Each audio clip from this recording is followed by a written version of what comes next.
The girl's limbs were cruelly torn apart by the villainous male lead. She was fortunately saved by her cubs, but they didn't save her to be kind. Instead, they wanted to keep her alive, to torment and torture her day and night, making her suffer endless pain and wish for death.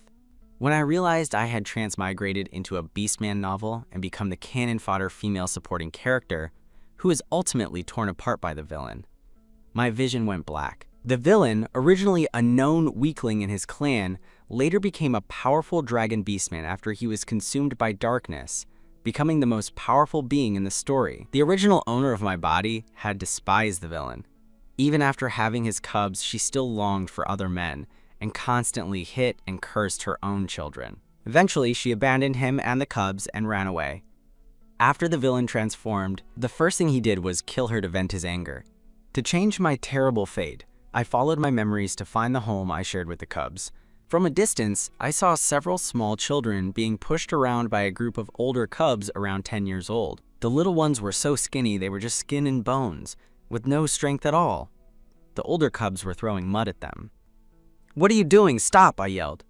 To my surprise, the cubs who were being bullied trembled even more when they heard me. The older cubs weren't scared at all. They just made faces at me. Furious, I grabbed a handful of mud and threw it at them. The older cubs didn't expect me to fight back and were all hit, falling into the mud pit. The younger ones started to cry from fright. "What are you crying for?" "My cubs didn't cry after being hit for so long, and you have the nerve to cry?" I shouted. "If I ever see you bullying my cubs again, I'll beat you all!" The cubs, cowering in the mud, were stunned. The supposedly evil female had actually driven away the bullies for them. "Are the cubs in my family them?" She used to call them useless brats. "Does it hurt? Are you okay?" I reached out to help the cubs out of the mud, but they all looked terrified. "Don't hit us. We know we were wrong," the cubs said, huddling together and shivering in fear. The oldest, Long Yu, bravely spread his small arms, as if ready to face death. "If you want to hit someone, hit me. Don't hit them. It's all my fault." Longling and the blind second cub, Long Su, immediately jumped out.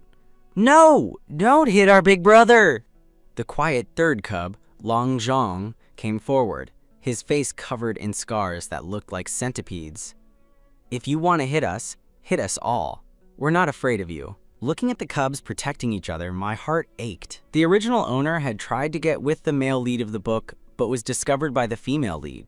As a result, she was thrown onto the villainous Longmo's bed and ended up giving birth to 5 cubs. She not only hated that Longmo was a weakling, but also treated the cubs as punching bags, hitting and cursing them every day. One cub was blind, one was disfigured, and the youngest was so malnourished he hadn't even awakened his beast form yet, and was held in Longling's arms like a small snake. What a mess. I sighed.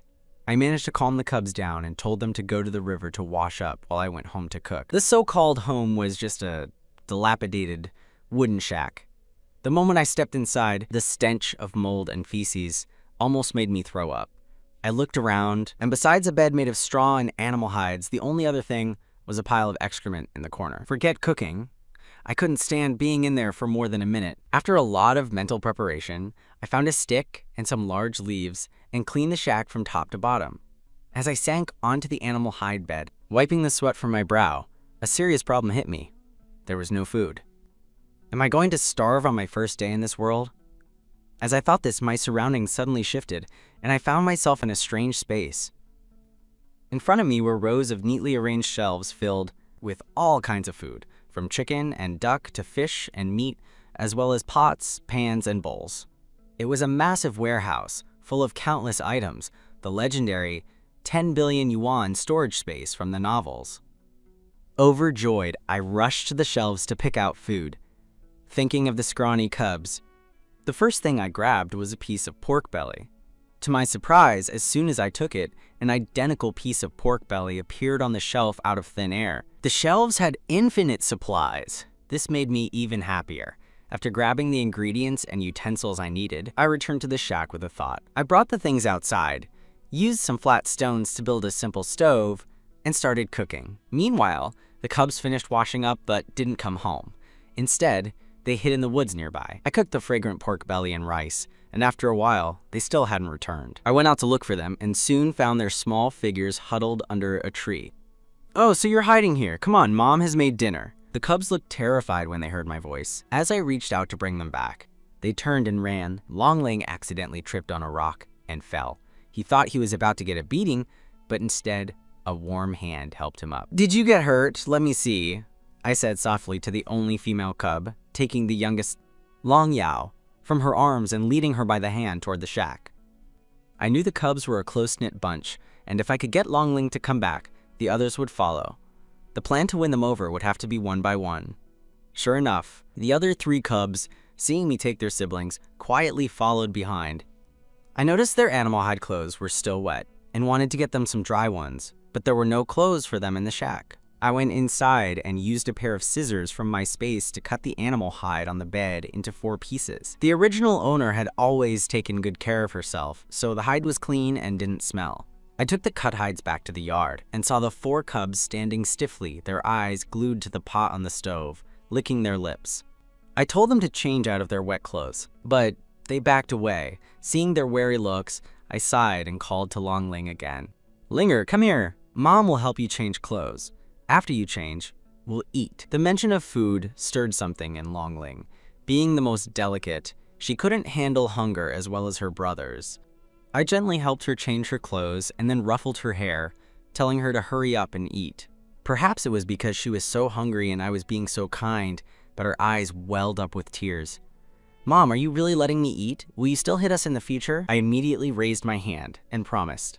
"Truly, Mom was wrong before, and I'm sorry. I promise I will never hit you again." But the 3rd cub, Long Tsong, still didn't believe me. He shouted, "Linger, how can you call her Mom? Have you forgotten how she beat you so badly you couldn't walk for half a month just for touching her animal hide?" Longling was instantly doused with cold water and fell silent. I sighed, knowing it wouldn't be easy to win over these future villains. I took out 6 bowls, filled them with meat and rice, and placed them on the ground. The rich aroma of the meat made the cubs' mouths water. The youngest, Long Yao, instinctively coiled his body and circled the food. I quickly used chopsticks to pick up a piece of meat and brought it to the cub's mouth. Since Long Yao hadn't transformed yet, he bit into the meat on instinct. His cheeks puffed out, and he swallowed it almost whole. He immediately opened his mouth again, his red, beast-like eyes shining, waiting for more. I was delighted. I never thought the most ruthless cub in the original book would be the easiest to win over. I continued to feed Long Yao happily while the other cubs watched, visibly moved. Striking, while the iron was hot, I gave Longling a spoon. "Linger, this is a spoon. Use this to eat the meat." I demonstrated how to use it, scooping up a piece of meat and bringing it to her mouth. Longling instinctively took the spoonful of pork, and the tender, juicy meat immediately captivated her taste buds. "The meat is so delicious!" she exclaimed, holding her bowl and clumsily eating with the spoon. The 3 cubs nearby started licking their lips. I chuckled inwardly and put a bowl of rice in front of Longling. "Try this. You eat it with the meat." Beastmen usually only ate meat as their main food, but I knew they needed carbs. Longling completely forgot her fear and ate a spoonful of rice. Her eyes lit up. "It's so sweet and soft. It's not even meat, but it's more fragrant than meat." "Mom, your food is so good!" the little cub praised, then started to devour the food. The 2nd cub, Long Zhu, began to soften. He couldn't see, but he could hear how kindly the evil female was treating Longling. Long Zhong's expression was still dark. "It must be a trick. I don't believe she'll change." Long Yu was also wary. "Change your clothes first. Let's see what she's up to." Soon, the 3 cubs changed out of their wet clothes, each holding a bowl of braised meat. They squatted next to Longling and ate. I ate my fill of a 5-pound serving of pork belly and a big bowl of white rice, and the 5 cubs were even more impressive, licking their bowls until not a single drop of oil was left. After they finished, I gave them each a bowl of rice porridge. The 5 cubs lined up to get their bowls, but when it was Long Su's turn, he couldn't hold on to the bowl because he was blind and dropped it. He braced himself for a beating from the evil female, but I didn't get angry. I took a step forward and grabbed his hand. "Did you get burned?" "Let Mom see, you silly child. Why didn't you scream if you got burned?" I said, gently placing his red, swollen hand into a basin of water. Long Su froze in shock. The other cubs stared at me in disbelief. Is the evil female possessed? I just smiled to myself. To win over the cubs, the first step was to be as kind as possible. After they ate and drank their fill, I told them to go rest inside while I took the pots and bowls to the river to wash them. But when I returned, the 5 cubs were gone. I anxiously searched for them and finally found them huddled together in the woods behind the shack, warming each other. My heart ached. I remembered that the original owner had hated that the cubs were the children of the useless Long Mo and would never let them inside. If they tried, she would beat them. I put on a gentle smile and used my softest voice to call to them. Why are you out here? Come back inside and sleep. Long Yu cautiously stood in front of his siblings to protect them. I sighed and turned my attention to the soft-hearted Long Ling. Linger, come back and sleep with Mom. I'll make more delicious food for you tomorrow morning. Long Ling still remembered the taste of the meal. She wavered, but was also afraid that once inside, I would lock them in and beat them like before. Then, swear to the beast god that you'll never hit us again. Beastmen generally don't dare to swear an oath to the beast god, because if they break their word, the beast god will punish them. I confidently raised my right hand. All right, Mom swears to the beast god that I will never hit you again, or may I be struck down and die.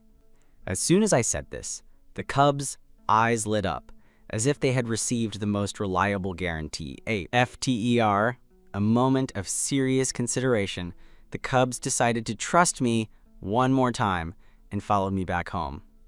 When we got back, I told them to sleep on the pile of hay I had made earlier, and went to the yard to gather a pile of fresh hay for the doorway. The cubs watched me again, surprised. Big brother, did she hit her head? Don't trust her so easily, she's an evil female. She's as cunning as a fox. We can't believe her. Pretending to be asleep, I heard their whispers and let out a helpless smile. Whatever. I have 10 billion yuan's worth of supplies in my space. I don't believe I can't win over these little rascals. The next morning, I was woken by a series of crashes and angry shouts. You motherless brats, how dare you bully my son? I'll kill you, you little mongrels. I rushed out of the shack and saw Long Ling being violently dragged by her hair by a fat female. The other cubs were on the ground, covered in dirt. I saw red. Stop! I yelled, rushing forward. I grabbed the female's hair with both hands and pulled back hard. The strength of a fox beast woman is not to be underestimated, and I had the fat female screaming in pain. As I yanked, I yelled, how dare you touch my cubs? I'll kill you, you fat bear. Your kids are the real mongrels. Your whole family are mongrels. The cubs were stunned yet again. The old evil female would only watch from the sidelines, never personally stepping up for them. The other beastmen watching also looked puzzled. What's wrong with Hu Jiao Jiao today? She always hated her cubs. Why is she protecting them now? I wasn't surprised by the chatter. The original owner was a coward who preyed on the weak, but I had to rely on these 5 little villains to survive my second life. Anyone who wanted to harm them would have to go through me. I scowled, raising my leg and kicking the fat bear's backside. With a rip, a small patch of her scalp was torn off. The bear shrieked and writhed on the ground. I glared at her coldly, warning, try touching my cubs again. I promise I'll make you a bald bear. I walked over to the cubs and gently brushed the dust off them. The 3 older cubs flinched from my touch, but I didn't mind. I turned to Long Ling. Were you scared?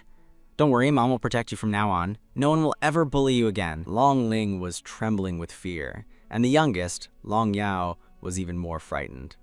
He had curled into a ball, his head tucked under his tail. The tiny scales on him were already bleeding. I knelt down and hugged the 2 cubs. Long Ling, it's okay. Mom is here.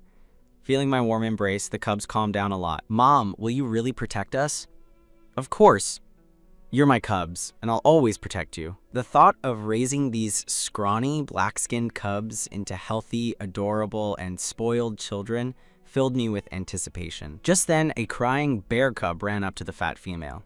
It was one of the bullies from yesterday. The fat bear, still in pain, didn't dare to step forward. She just snarled, "These little mongrels broke my son's head yesterday. Why can't I discipline them? They're useless runts anyway. They're good for nothing, and it's their own fault if they get killed." The words "useless runts" hit the 5 cubs hard. I remembered from the book that the cubs hated those words, along with little mongrels, because of the original owner. Due to her actions, the cubs were constantly bullied by the other children in the village. Their hearts were filled with a burning hatred. Long Zhong, in particular, had a murderous glint in his eyes and was on the verge of turning dark. I had no doubt that if he had the power, he would massacre the entire tribe and then torture me to death for being the one responsible. A shiver ran down my spine. I quickly stood in front of the cubs, blocking Long Zhong's view. "Who are you calling a mongrel? Say that again, I dare you. I broke your kid's head, so what? Your child bullies my cubs every day. He's so wicked from a young age. I might as well kill him now to prevent him from harming the tribe later." I picked up a piece of firewood and pretended to smash it against the bear cub's head. The fat bear saw my recklessness and instinctively backed away. "You wait, Hu Jiao Jiao. This isn't over," she stammered, then turned and ran away with her cub. With the noise gone, I turned around to see the cubs looking at me with suspicion. I smiled gently, ignoring their stares. "Mom said I'd protect you, and I will." I wanted to get some medicine from my space, but found the shelves for medicine were locked. Instead, I took 2 new towels, wet them, and walked toward the cubs. Long Yu, thinking I was going to punish them like before, immediately shielded his siblings. "It's all my fault. If you want to hit someone, hit me," before he could finish. I gently started wiping the dirt from his face. "Silly cub, who said I was going to hit you?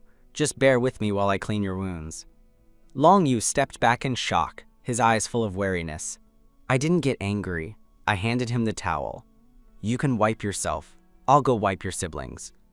Knowing the 3 older cubs were still on guard, I turned and waved to Longling and Long Yao. Longling was still hesitant, but Long Yao waddled over to me. I was relieved.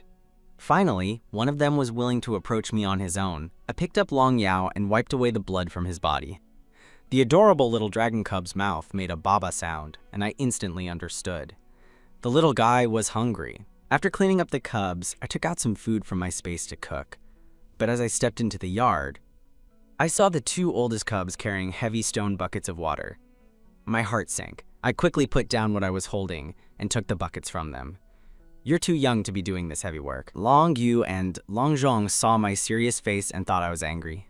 "We're sorry. We'll fill the water tank right away. Please don't be mad." Looking at their panicked faces, I remembered that the original owner made the cubs do all the chores and would beat them if they weren't done to her liking. I softened my expression and gently reassured them, "You don't have to do these chores anymore.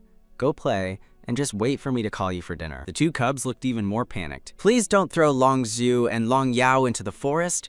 I can work. I can do anything you ask," Long Yu pleaded, his innocent eyes filled with desperation. I was confused. Why would I throw you into the forest?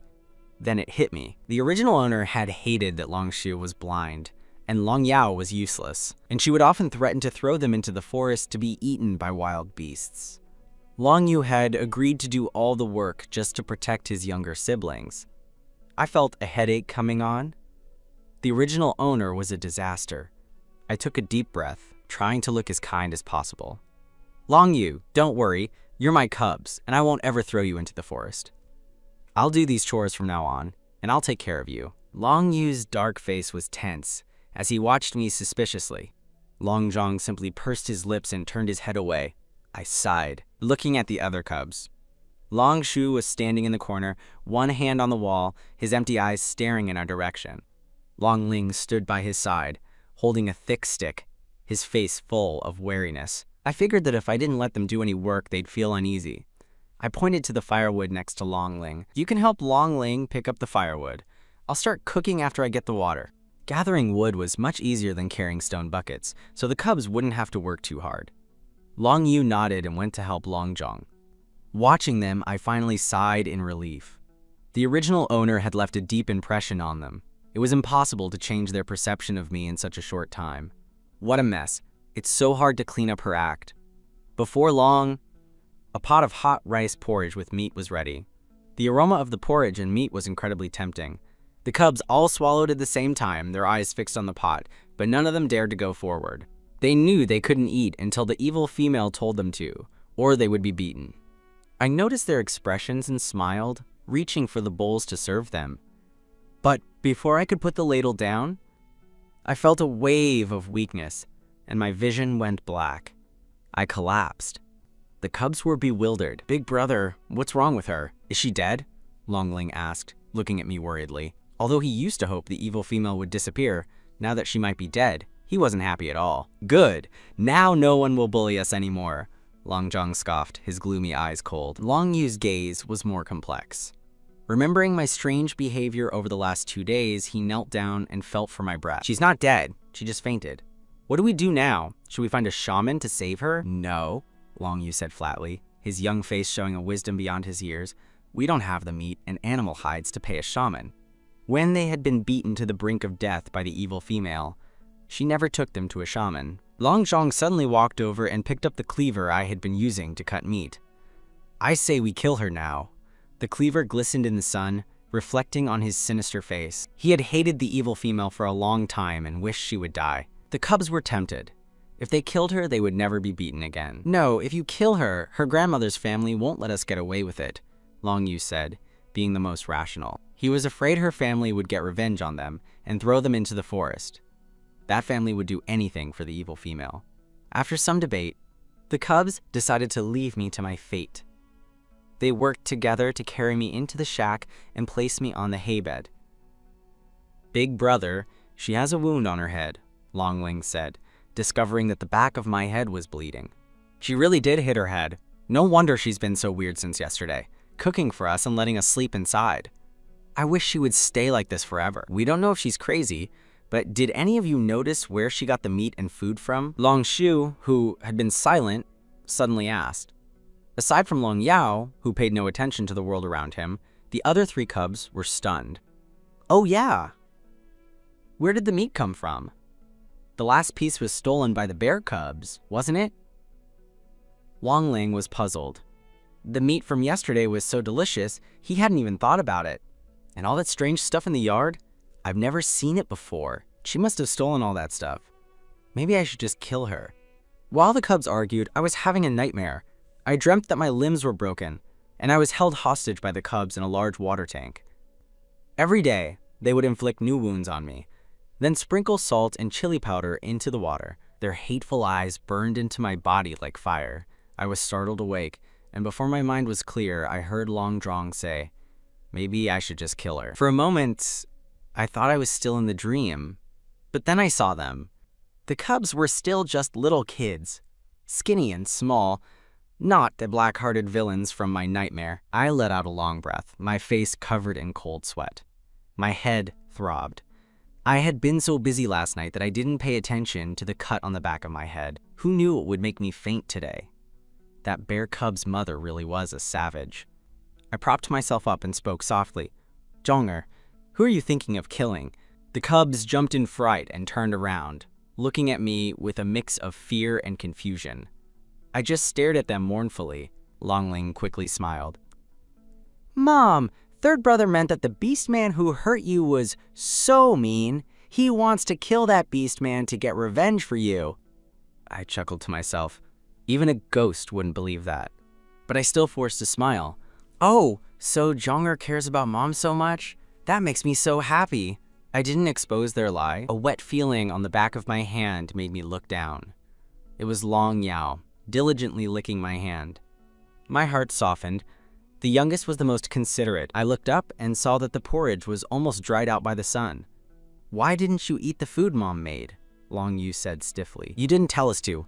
I slapped my forehead, remembering the wretched original owner. Without her permission, the cubs couldn't touch any of her things. Mom was wrong before. From now on, the food I make is for you. You don't need to ask for permission to eat. I looked at them sincerely. But the cubs just pursed their lips, and I didn't know if they had heard me. I sighed and relit the fire, adding water to the pot to reheat the porridge. When it was warm, I waved them over to eat. Suddenly, a black blur shot out from the doorway. My eyes widened, and I saw a small black dragon holding a white porcelain bowl in its mouth. Long Yao's motion of serving himself looked so clumsy and cute, like a cute version of a dumb little beast. I couldn't help but laugh.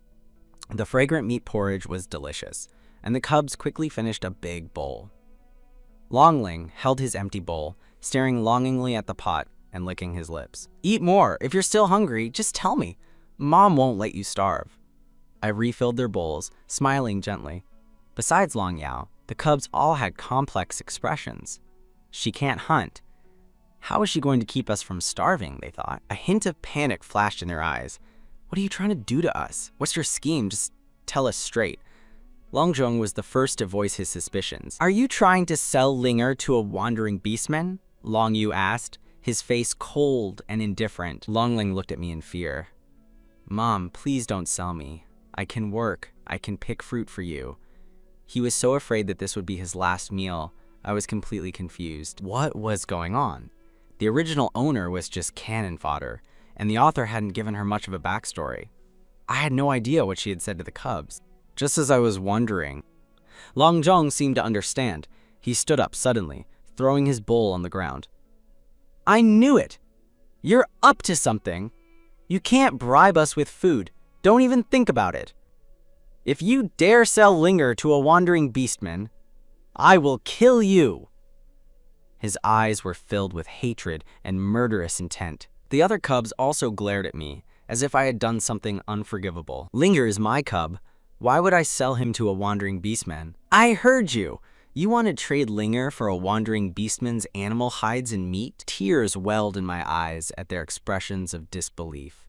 The original owner really was an expert at digging her own grave. Wandering beastmen were savages who tortured females. And the original owner was going to sell her own cub to them for a few animal hides and some meat? I patiently explained to them, Mom has some hidden food that will last a long time, so you don't have to worry about being hungry, and I would never sell Linger. Hearing this, the cubs' wary gazes softened a bit. Really? Then why didn't you take it out before? Quote, I was a fool before, and I treated you badly. But now I know I was wrong, and I'll change. I didn't hide my past mistakes. As expected, my words made the cubs' expressions soften. They were a little dazed. She knows she was wrong? Will she really treat us this well from now on? I breathed a sigh of relief. It was so hard to win over these kids. Come on, eat up. It's not good when it gets cold. I smiled softly, handing a new bowl to Longjong. These things were from your grandma and uncles. If you break it, we won't have it anymore. Then I ignored their faces, bent down, and began to clean up the spilled porridge. The younger cubs looked at Long Yu, and when he nodded slightly, they continued to eat in silence. Only Long Shu held his white porcelain bowl, his fingers gently tracing the edge. He seemed lost in thought, his expression complicated. After the cubs had eaten their fill, I told them to go play outside. When I turned around, I saw Long Shu standing in the doorway, looking at me. Su Shu, why aren't you playing with Long Ling and the others? Long Shu's pale face was expressionless, and he was covered in the shadows of the shack. I couldn't see his eyes as he answered softly, I don't play? Only then did I remember that the second cub, Long Shu, was blind and had a lonely personality, making him the least noticeable of the cubs. I felt a pang of sympathy and gently ruffled his hair. Then Mom will keep you company. I'll take you wherever you want to go from now on. You're not her, he said with certainty. My smile froze. Long Shu was truly the most perceptive of the cubs. He had seen through me on the first day, but I wasn't going to admit it. I'd played dumb. Su, what are you talking about? Mom is Mom. Just because I was bad to you before, you're not going to accept me? You can fool them, but you can't fool me. Even without his sight, the little cub's gaze was fixed on my eyes. Jixiu, Mom, Big Brother Xiaotiao is here. Long Ling's excited voice came from the yard, saving me from having to explain. Hearing a stranger's voice, Long Shu pursed his lips and lowered his gaze, then turned and felt his way back into the shack. I breathed a sigh of relief, then turned to the yard. Long Ling ran in with a tall, slender male behind him, who was struggling to carry a few hunting kills. Mom, it's Dad. He asked Big Brother Xiaotiao to bring us some hunting kills. We were picking up firewood outside and ran into him, so we came back together. Long Ling's words made me realize that the villainous Long Mo, who lived in the forest, would bring hunting kills back every few weeks. Because the original owner despised him, he would have other beastmen in the tribe deliver them. This male in front of me was probably the monkey beastman, Monkey Xiaotiao, who often helped Long Mo. The cubs all knew him. I narrowed my eyes at the sweating Monkey Xiaotiao. He dropped the hunting kills on the ground with a thump and wiped his forehead. Hu Jiao Jiao, this is the meat Long Mo brought you. I'm leaving now. Wait. What's wrong? Monkey Xiaotiao looked away, his gaze shifty. Did you forget something?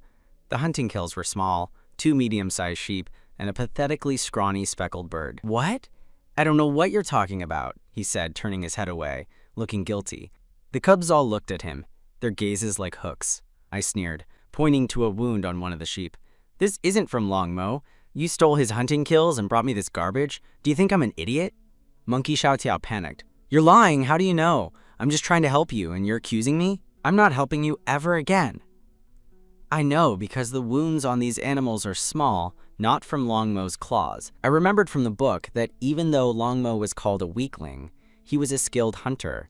He would bring back a dozen hunting kills at a time. Monkey Xiaotiao would take them from him and only bring the original owner 2 or 3. The original owner was an idiot and never suspected him. If he hadn't been stealing the hides and meat, she and the cubs wouldn't have starved. There wasn't even one complete hide in the shack. Monkey Xiaotiao's face went rigid, and large beads of sweat dripped from his forehead. Embarrassed and angry, he said, "So what if I switch them out? What are you gonna do? You deserve to starve. You only ever hit these cubs. Have you ever fed them a single piece of meat? Have you ever given them a nice animal hide? I'd rather feed the meat to a dog than give it to you." I frowned.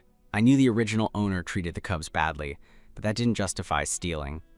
Besides, I was in her body now. If I didn't call him out, the other beastmen would continue to bully me, just like they bullied the original owner. Long Mo is my mate. I gave birth to 5 cubs for him. His hunting kills should belong to me, not your mate. Or has your mate given birth to some cubs for him? You? You? Monkey Xiaotiao was speechless, sputtering. "What do you mean you? I mean, since you can't hunt, maybe Long Mo should live with you and take care of your mate and cubs. His hunting kills are already feeding your family anyway. I'll go find Long Mo now and have him move in with you," I said, walking toward the door. Wait, please don't. I'll go back and get the hunting kills." Monkey Xiaotiao was truly afraid. Long Mo was known as a useless and cursed beastman. The whole tribe avoided him. Just the thought of him living in his home made Monkey Xiaotiao feel suffocated. Before I could say anything else, he ran off with the animals. I smiled to myself. Trying to trick me? I've lived 2 lifetimes. The cubs, who had been listening to our conversation, looked angry and frustrated. They used to think Monkey Xiaotiao was a good beastman because the others would ignore them and call them little mongrels and runts. But Monkey Xiaotiao would secretly give them food, which they thought had saved them from starvation. Now they knew that their food was stolen by him. Longling's hands clenched the animal hide in his hands. Thinking of the conversation I had with Monkey Xiaotiao, he looked up at me anxiously. "Mom, are you going to abandon Dad?" The evil female had just started being nice, and he was afraid of losing the happiness of having a mother. If he is abandoned by his father, he will have to live in the dangerous forest with him. Although he loves his powerful father, he doesn't want to live in the forest. Even if she abandons Dad, no one else will want him. What are you worried about? Dad's hunting kills will still be ours, Longzhong said, giving him a look, and saw through his worries. "Oh, that's good," Longling said, patting his chest and letting out a sigh of relief. "Good grief, you guys are truly the villain's children," I thought to myself. "Mom won't abandon Dad, just like I'll never abandon you. We're a family forever," I promised, with a serious face. I couldn't risk it. In the book, the original owner had abandoned the villain and the cubs when he was at his lowest, so the first thing the villain did after turning dark was to kill her. I wasn't going to make the same mistake.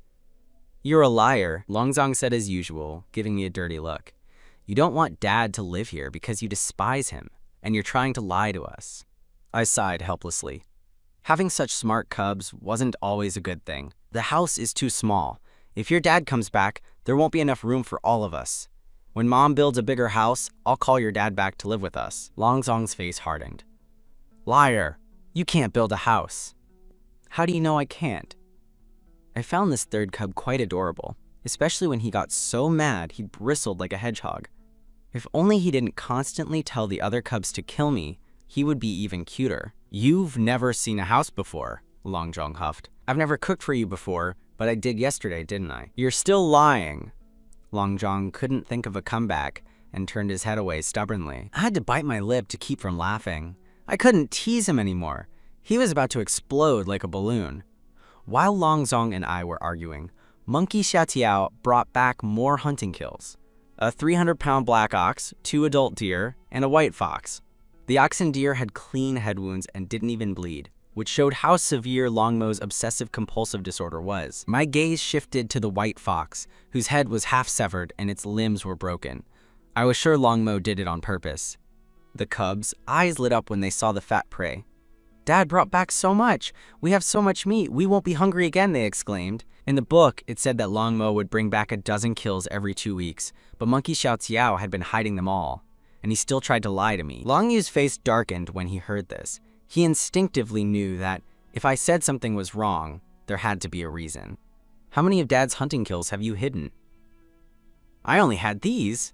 What else do you want? Why don't you go to my house and see for yourself? Monkey Xiao glared at me and Long Yu and turned to leave. His angry expression didn't seem like he was lying, and a thought flashed through my mind. Long Mo must have more hunting kills, but they're not with Monkey Xiao Tiao. So where are they? I secretly followed Monkey Xiao Tiao and saw him meet up with a group of beastmen from the village. They were all blaming him for returning the hunting kills. Monkey Xiao Tiao hurriedly explained that I had found out. It seemed I was right. Monkey Xiao was just a pawn. The real thieves were this group of beastmen. After understanding the situation, I quietly left. But to my dismay, the bear cub's mother, Bear Hua, had brought her mate, Xiong Zhuang, and they were at my house. Bear Hua had been yelling at my doorstep for a while. When she realized I wasn't home and saw 7 or 8 hunting kills in the yard, she immediately started to take them. The cubs only had time to grab the pots and bowls. Seeing Bear Hua about to steal the hunting kills, they all jumped in front of them to block her. Xiang Zhuang was annoyed and swatted the cubs aside with one hand. They were as thin as little chicks and no match for him. The cubs fell to the ground hard, but they wouldn't give up. These hunting kills were their life. Without the kills, their lives would be over. They got up again and again and were knocked down again and again. Their bodies were bruised and the shack was in ruins. From a distance, I could hear the cubs crying and Bear Hua's shouts. I was furious. I felt like steam was coming out of my head. "Stop!" I yelled, running to the cubs to check their injuries. Long Ling's eyes were red and he was panting. "Mom, we're okay, but they're trying to steal Dad's hunting kills and they smashed the house." "It's okay. Mom is here. Don't be scared. The house can be rebuilt," I said softly, comforting Long Ling, even though I was boiling with rage inside. Bear Hua saw me and smirked. "Zhao Zhao, I thought you were a coward hiding. Now you come out. Are you here to kneel and beg for forgiveness? Even if you do, it's useless. These hunting kills are mine now.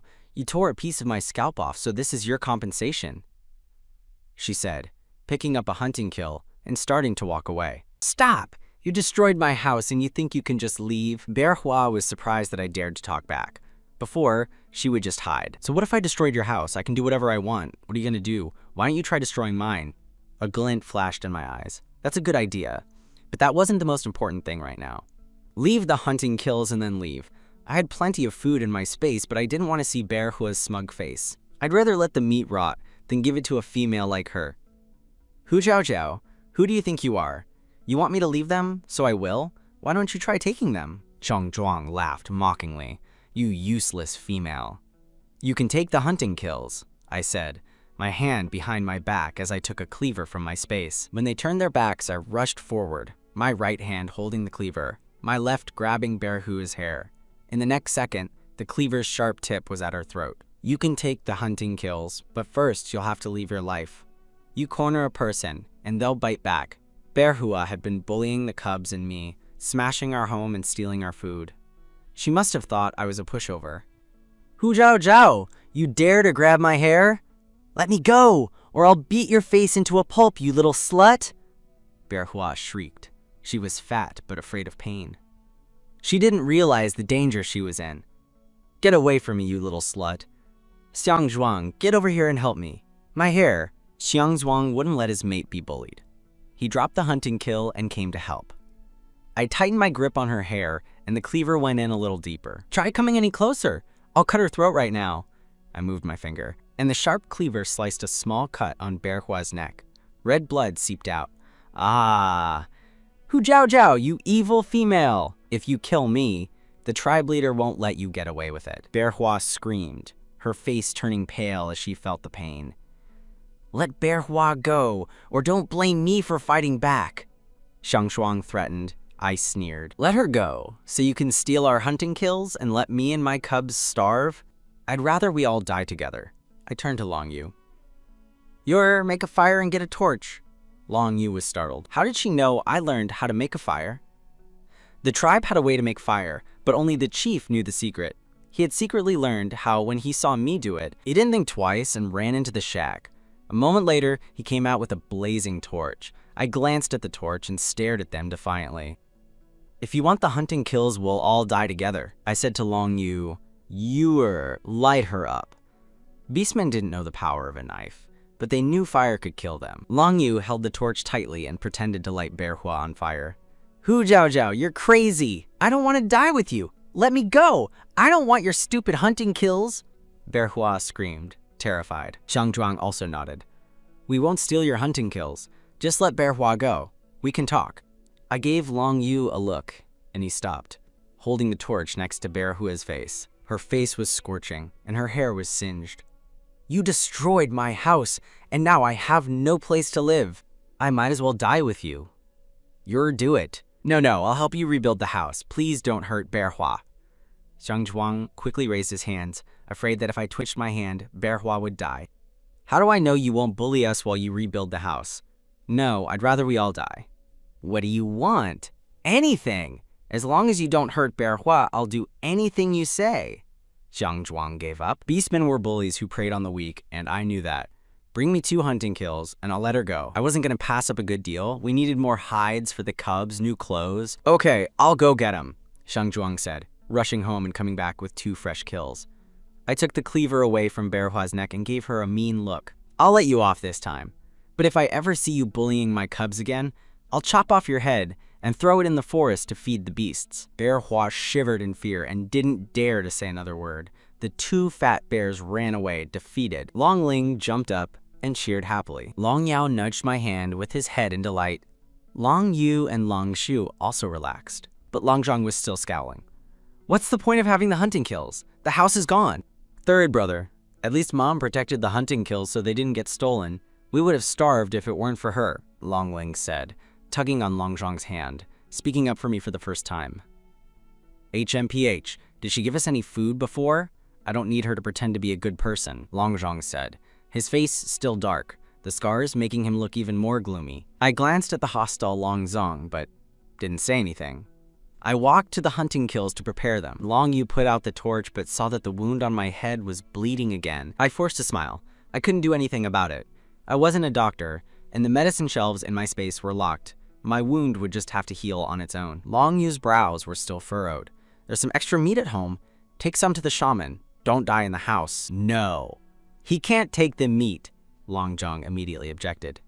"Big brother, have you forgotten? Every time she gets meat, she gives it to the warriors. She would rather feed it to other beastmen than give us a bite. I don't agree with her taking the meat to the shaman." Long Zhang had already made up his mind. With so many hunting kills today, the cubs could work together to steal one. That way, they wouldn't have to follow the evil female and could survive. They didn't have a home anymore anyway, and being wandering beastmen was 100 times better than following her. "Don't worry, I won't take the meat. I won't die that easily."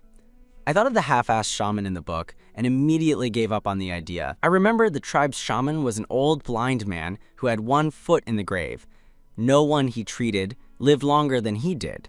Anyone who knew him would think he was a shaman, but anyone who didn't would think he was a spy from another tribe. There was no way I was going to let him treat me. "You'd better not have that idea," Long Zhang said, glaring at me. "But Mom," Long Ling said worriedly. "Don't worry, daughter. Mom has to protect you. Mom will be fine." I bent down and gently pinched Long Ling's skinny cheek. "This girl is too thin. I have to work harder to make them fat." "Oh, where are the things from the house?" I suddenly noticed the cooking utensils were gone. Did Bearhua and her husband take them? "Mom, second brother was afraid they'd break them, so he told us to hide them in the back of the house." I was a little surprised and looked at the quiet second cub huddled in the corner. I hadn't expected Long Su, who had wanted to expose me just a little while ago, to help me hide things. In the book, Long Shu was the most meticulous of the little villains. He probably knew the items came from a mysterious source and hid them to avoid trouble with Bearhua. A warmth filled my heart. "Su Shu, you did a good job. Thanks to you, my things weren't destroyed." I walked over and ruffled his hair, praising the cubs generously. Hearing my words, the cubs, ears all turned red. "I didn't do it for you. I was afraid you'd have an excuse to hit us," Long Su said stubbornly. Longling's eyes curved into crescent moons. Mom praised us! This is the first time she's ever praised us! Longzong turned his face away. Who cares about her praise? It's nothing special. Long Yu's expression was as cold as ever, but his toes nervously gripped the ground, revealing his true feelings. Long Yao seemed to understand my praise too. He flew to my face and stuck his tongue out, licking me. I didn't know whether to laugh or cry. You guys play here. Mom is going to the river to handle the hunting kills. I'll make you something delicious tonight. I went to the river and, when no other beastmen were around, slipped into my space. I was going to get a clean towel to bandage my wound. When I went in, I noticed a new shelf was available. I was so excited. I rummaged through the things on the shelf and found a medicine box. It was perfect timing. I quickly treated the wound and wrapped it with gauze. Then I used an animal hide as a headband to cover the bandage. It was better not to let other beastmen see the things in my space. If someone like Bear Haw saw it, it would just cause more trouble. After treating the wound, I left the space and started to gut the deer with a sharp knife. As I worked, I thought about how there was only one shelf in the space last time. What had triggered the new one? Was it the cubs? I suddenly had a thought. The space unlocks new shelves as I win the cubs over. I was filled with anticipation. I carried the deer meat back to the yard and had just set it down when I heard a worried voice behind me. My cub! My cub! Are you hurt? Let me see. Who dared to hurt my cub? I'll break his legs. A slender, middle-aged female with two males behind her. A tall, muscular one and a young, energetic one came into the yard. Before I could say anything, the female rushed over, holding my hands with tears in her eyes. My cub! Let Mom see where you're hurt. Let's go to the shaman together. Mom won't let anything happen to you. It was the original owner's parents and older brother. The original owner had been spoiled by her family, which had made her so naive, spoiled, and foolish. Mom, I'm fine. Look, I'm okay. As soon as I said that, her father and brother saw the ruined shack and were enraged. They raised their fists, ready to go fight the culprits. I quickly stopped them. It's okay, Dad. I can teach them a lesson myself. The original owner was always getting into trouble, and her father was always fighting to protect her, which had strained their relationship with the other beastmen. I couldn't let such a good family have to worry about me. Her older brother was also very protective and swore he would help me whenever I needed it. The original owner had 4 brothers who loved her fiercely, but her own actions had destroyed her family and led them all to a tragic end. After a lot of talking, I finally calmed them down. My father and brother rebuilt the shack, and then they left. That night, after dinner, I gathered the cubs. The bear couple destroyed our house. Do you want revenge? The cubs, ears perked up at the word revenge.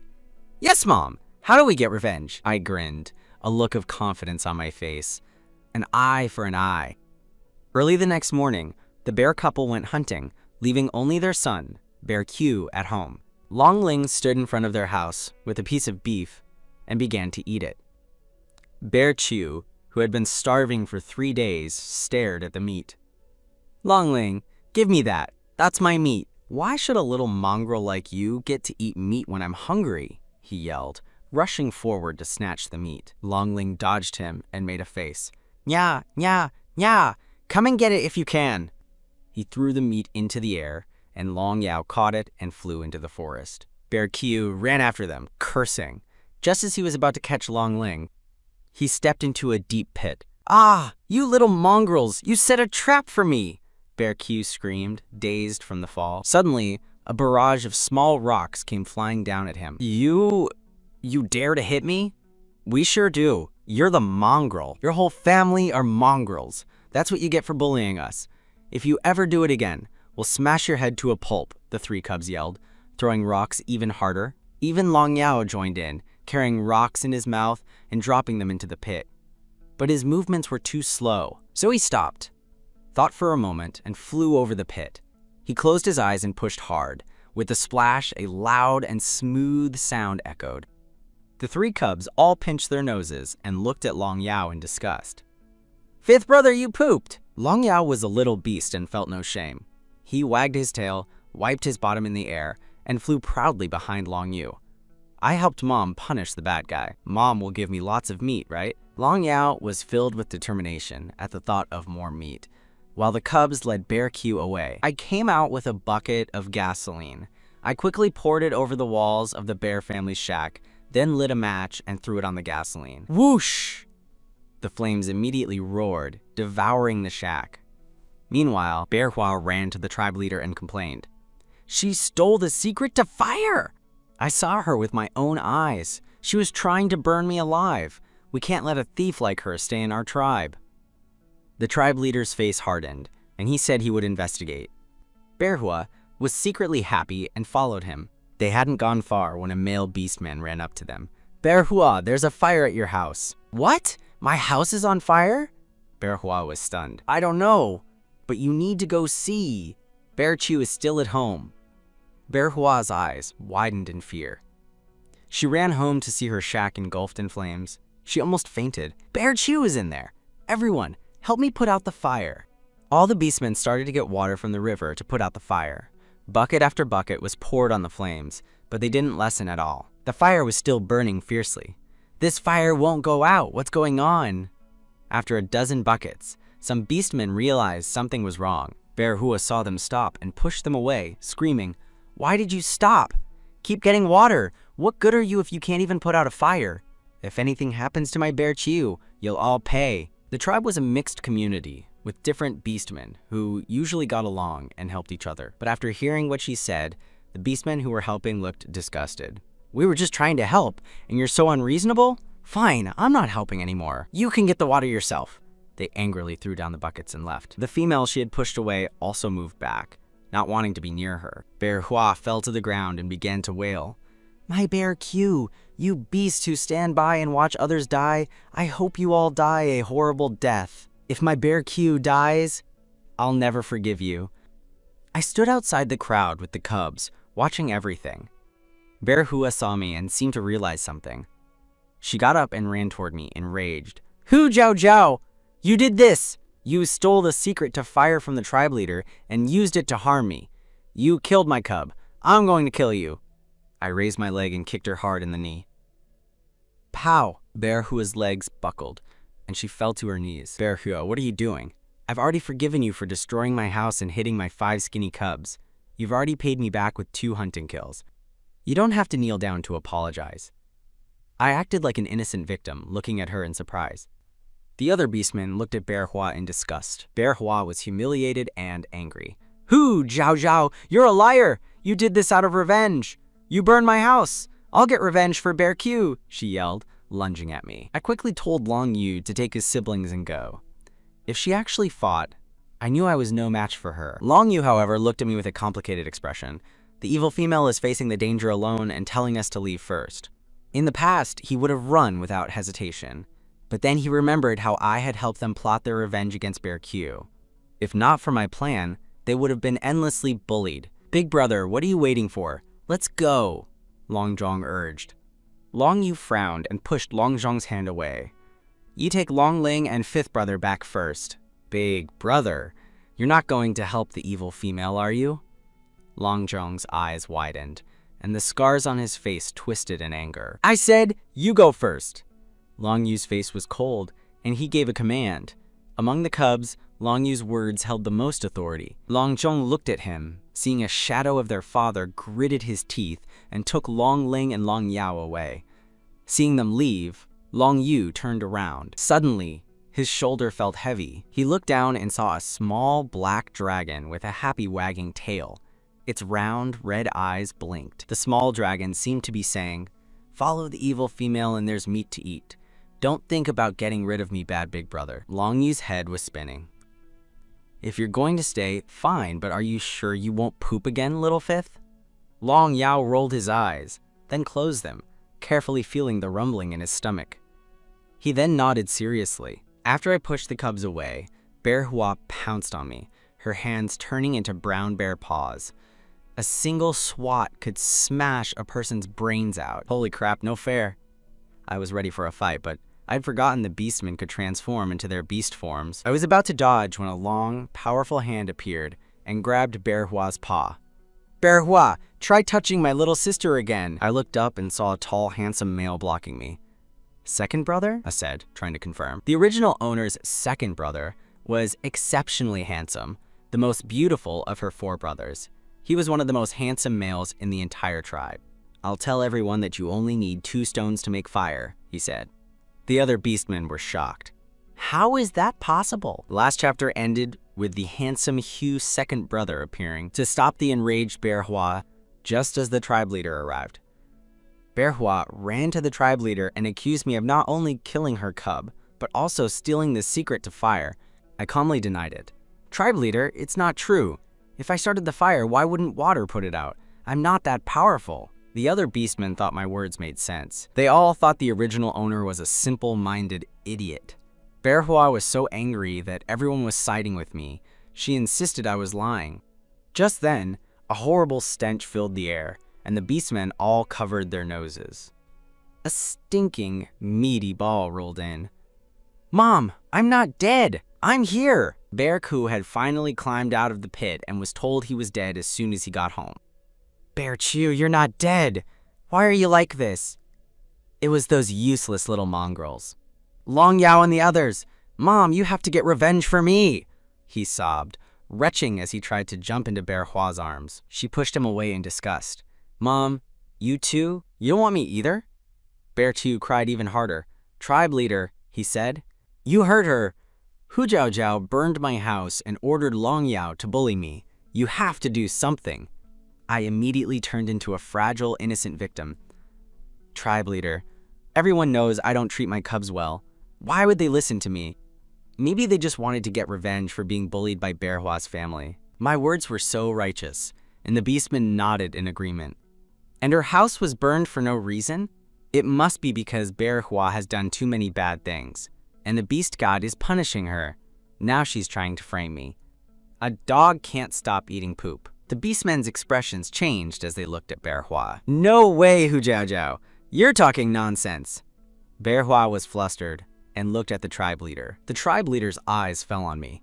He knew he was old and that the beastmen would only listen to him if he had a monopoly on the secret of fire. If a second beastman knew how to make fire, his position would be in danger. Having read the novel, I knew the tribe leader's worries, so I calmly admitted that I could make fire, but that I didn't steal the secret from him. Manhwa was furious and accused me of lying. "Tribe leader, if you don't believe me, you can see if my method is the same as yours. You'll know I didn't steal it." I took out the fire-starting stones I had prepared. "Tribe leader, have you ever heard of making fire with stones?" I demonstrated with the 2 stones. Sparks flew from the friction and fell onto the prepared tinder. I blew gently, and a flame quickly rose, lighting the tinder. "It works! It works! You really can make fire!" The crowd was amazed. I handed the fire-starting stones to the tribe leader. "Tribe leader, not all stones can make fire. Only these 2 that I found. I am willing to give them to you, but I have a request." The tribe leader's eyes scrutinized me. He seemed to feel that I had completely changed. "What do you want?" "Tribe leader, I want to join the foraging team." The foraging team was for females to gather fruits and plants for food. I didn't lack food, but it would be too obvious if I kept taking things from my space. The tribe leader was surprised, but nodded in agreement. Manhwa was still yelling, so the tribe leader had someone take her and lock her in a cave. "Little sister, you're so smart." After the tribe leader left, my second brother looked at me happily. I was speechless at my second brother's beautiful face. He was so handsome. I wondered which female would get him in the future. He was holding 3 pheasants and insisted on giving them to me. "Second brother, I don't need them. We have a lot of meat left over from what Long Mo brought back yesterday." My second brother frowned in disbelief. "Long Mo? That useless guy? How many hunting kills could he bring back?" I knew that because the other beastmen in the village had been stealing the hunting kills, my family thought Long Mo was useless. If I wanted to win over the villain, I couldn't afford to have my brothers see him as worthless. "Second brother, it's true. Come with me and see for yourself." I led him home. But the cubs didn't seem to welcome him. In the past, my second brother would often bring food for the original owner, but he would make the cubs watch and smell the food without letting them have any. So when they heard me call him, they all frowned and hid in the shack. My second brother was shocked to see the yard filled with meat. "Second brother, Long Mo isn't useless. Don't say that about him anymore," I said seriously. I was afraid the villain would hear and kill me. I then told him how the beastmen in the village had been stealing the hunting kills. My second brother's face filled with rage, and he wanted to go find them and settle the score. I quickly stopped him. I didn't want to deal with the messes left by the original owner. but I also wouldn't let anyone bully me from now on. I finally convinced my second brother to calm down. He still insisted on leaving the 3 pheasants. Hearing the pheasants clucking, the 5 cubs poked their heads out of the shack. Long Zhang's eyes were fixed on the pheasants, and he kept swallowing. I realized that Long Zhang was the only fox cub, and foxes like to eat chickens. I smiled and accepted the pheasants, but also gave him a large piece of meat to take home. As he was leaving, he saw the animal hides I had hanging in the yard. "What are those for?" he asked.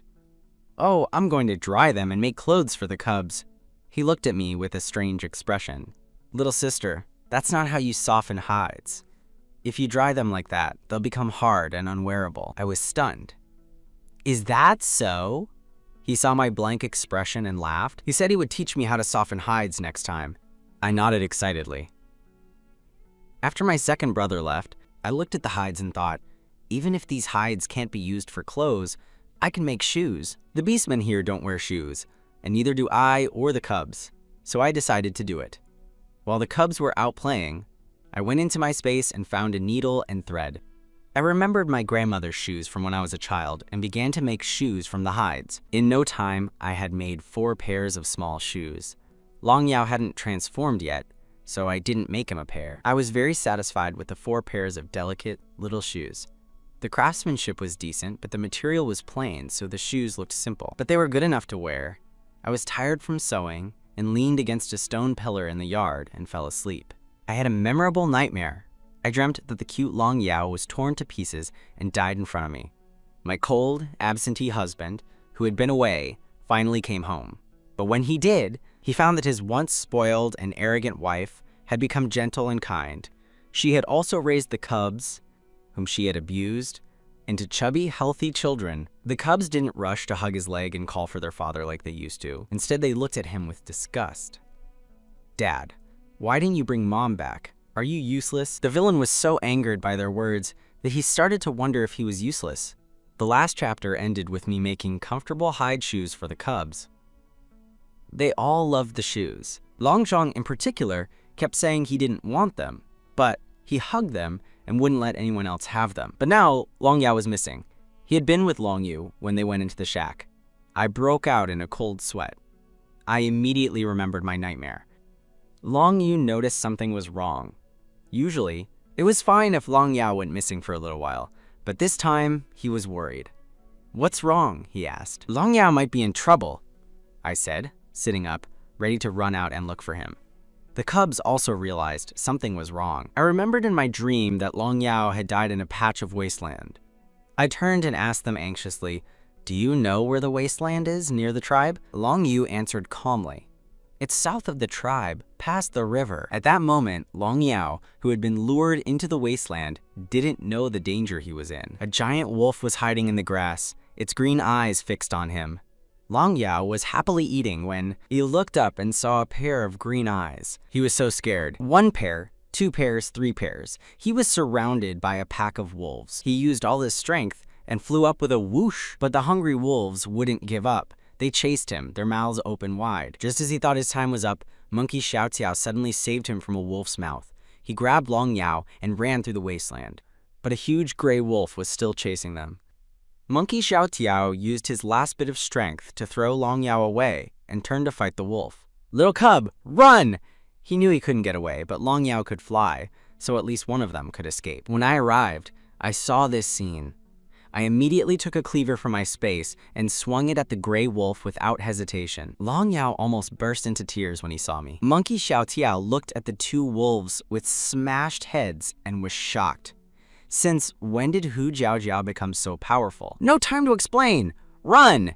I grabbed both of them and ran. Monkey Xiaotiao's thigh had been bitten, and he was slowing down. I can't run anymore. You 2 go across the river without me." The rushing river seemed to be able to sweep away anything. There was a big tree by the river. I grabbed Monkey Xiaotiao's arm and pulled him toward it. "Don't talk! Hold on tight to the rope!"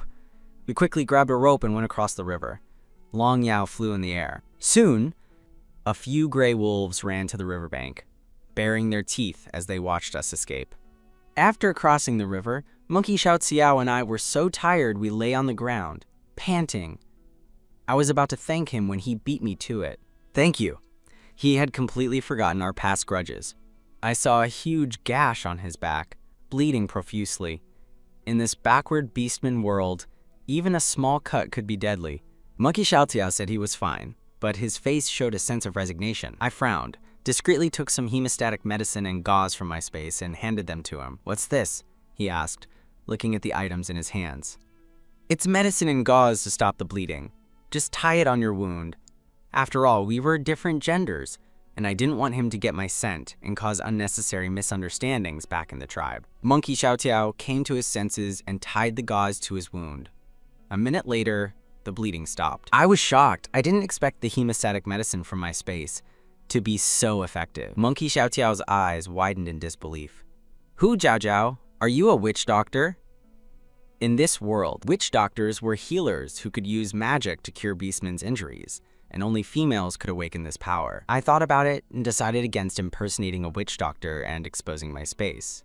I denied it flatly, saying I just found the medicine by accident. Monkey Xiaotiao nodded repeatedly. I understand.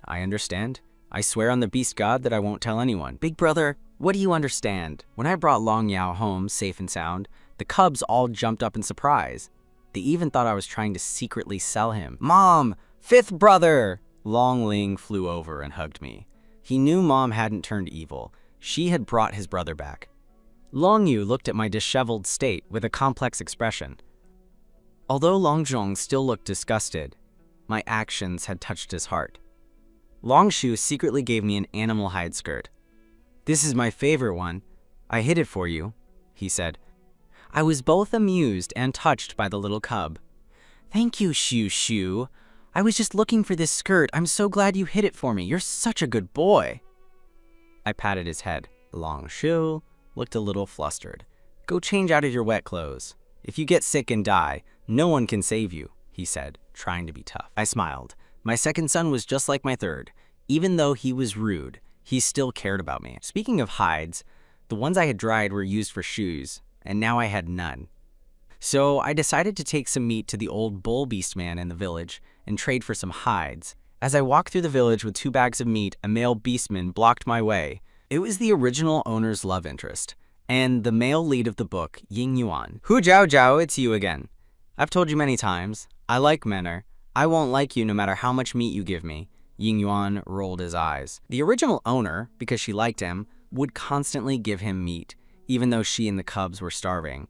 After he rejected her, she would beat the cubs even more viciously. I snapped out of my memories, glanced at him, and kept walking. Ying Yuan's expression turned from disgust to anger. "Hu Jiao, what are you trying to do now? I'm telling you, I won't like you no matter what. Don't try to harass me." I was speechless. Is there something wrong with this guy? I didn't say a word, and now I'm harassing him? Are you deaf?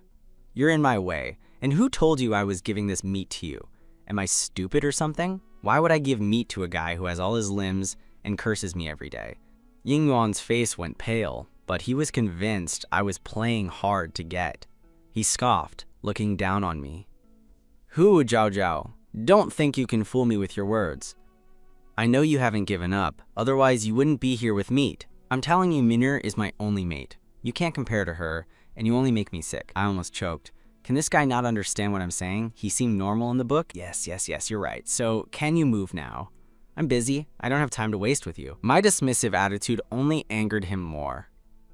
"Hu Jiao Jiao, stop pretending. What could you possibly be doing? Take your meat and get lost." I couldn't stand his self-righteous face anymore. I walked over with the pole on my shoulder and dropped a basket of meat right on his toes. Ying Yuan jumped in pain and started cursing. "I must have been out of my mind to worship you before. Now, I've woken up. You're less important to me than this piece of meat. The meat I gave you before was fed to a dog, and I won't ask for it back. I wish you and Menor an early pregnancy." I didn't care about his expression. I just walked into the old bull beastman's house. The old bull beastman was surprised to see me with so much meat. The original owner was known for being lazy and useless. The other beastmen watching also looked confused. Someone in the crowd said, "She probably stole it from somewhere." The old bull beastman's face changed. He grabbed my arm and pulled me outside. "Hu Jiao Jiao, get out! I'm not trading with you. Take your meat and leave." "No, Uncle Niu. This meat is from Long Mo," I quickly explained. But a female named Lu Kui Kui in the crowd fanned the flames. Hu Jiao Jiao, don't disgust us with your stolen meat. It's embarrassing. No, you're wrong. This meat is from Long Mo. I carried it myself. Hu Jiao Jiao didn't steal it. Monkey Xiao Tiao came out of the crowd, carrying a bunch of hides. Hu Jiao Jiao, I heard you needed hides. These are the ones I made. Take them. It's my way of repaying you for saving my life. I smiled at him thankfully. I pushed the meat toward him. Thank you, I'll trade the meat with you. It saves me from having to carry it back. But Monkey Xiao Tiao refused to take it. Just then, Lu Shitu started to stir up trouble again. Everyone knows what kind of person Hu Jiao Jiao is. Monkey Xiao Tiao, you're lying to help her. Do you have some kind of secret with her? The other beastmen murmured in agreement, their words full of malice. Male beastmen were like women in ancient times. Once they had a mate, they couldn't be with another female. If they were caught, they would be severely punished. I scoffed. If a fox doesn't show its power, you think I'm a Hello Kitty, huh? Of course I can't compare to you, Lu Kui Kui. You pretend to care about Minner, but you secretly try to seduce Ying Yuan. When Ying Yuan is not around, you tell other males where Minner bathes. You're such a great sister to Minner. Zhao Zhao, you're talking nonsense. You're slandering me. Lu Kui Kui panicked. Oh, so only what you say is the truth, and what I say is slander? So when you go looking for Ying Yuan in Minner's name, Ying Yuan is not innocent either. They should both be thrown into the 10,000 snake cave with Monkey Xiao Tao. Hu Jiao Jiao, shut up! Ying Yuan and I are not like that. Lu Chi Kui was terrified at the thought of Ying Yuan being thrown into the cave. She had exposed her true colors. The other beastmen, seeing her panic, remembered all of Lu Kui Kui's actions and looked at her with disgust. No wonder she and Minner were so close. It was just a chance to get close to Ying Yuan. They thought about what would happen if they were to get tangled up with a female like her and get thrown into the cave. No one dared to talk about me and Monkey Xiao Tiao anymore. Seeing that I had achieved my goal, I smiled, said goodbye to Monkey Xiao Tiao, and went home. What I didn't know was that Monkey Xiao Tiao, after he got home, thought about how the other beastmen slandered me. He also thought about how hard it was for a female to raise so many cubs alone. If he could get Long Mo to come back and help me, I wouldn't have to struggle so much. He ran into the forest and found Long Mo's cave. He was about to explain everything, but Long Mo's powerful aura made him nervous. He ended up blurting out, Hu Jiao Jiao told me she hopes you can personally bring the hunting kills back next time because she said she misses you. Long Mo was once the most handsome beastman in the tribe. He loved looking at his reflection in the river, but a fire had burned his face, and now a messy silver mane covered his insecure and broken heart. In the previous chapter, Monkey Xiao Tiao acted as a great wingman and went to the forest to convince Long Mo to come back to the tribe. The handsome and cold man frowned, confused. What is that female up to now? She was the one who kicked me out of the tribe and said she only wanted to have cubs with Ying Yuan. She also swore I could never come back. If it weren't for the fact that she'd given him 5 cubs, he would have killed that fierce and cruel woman a long time ago.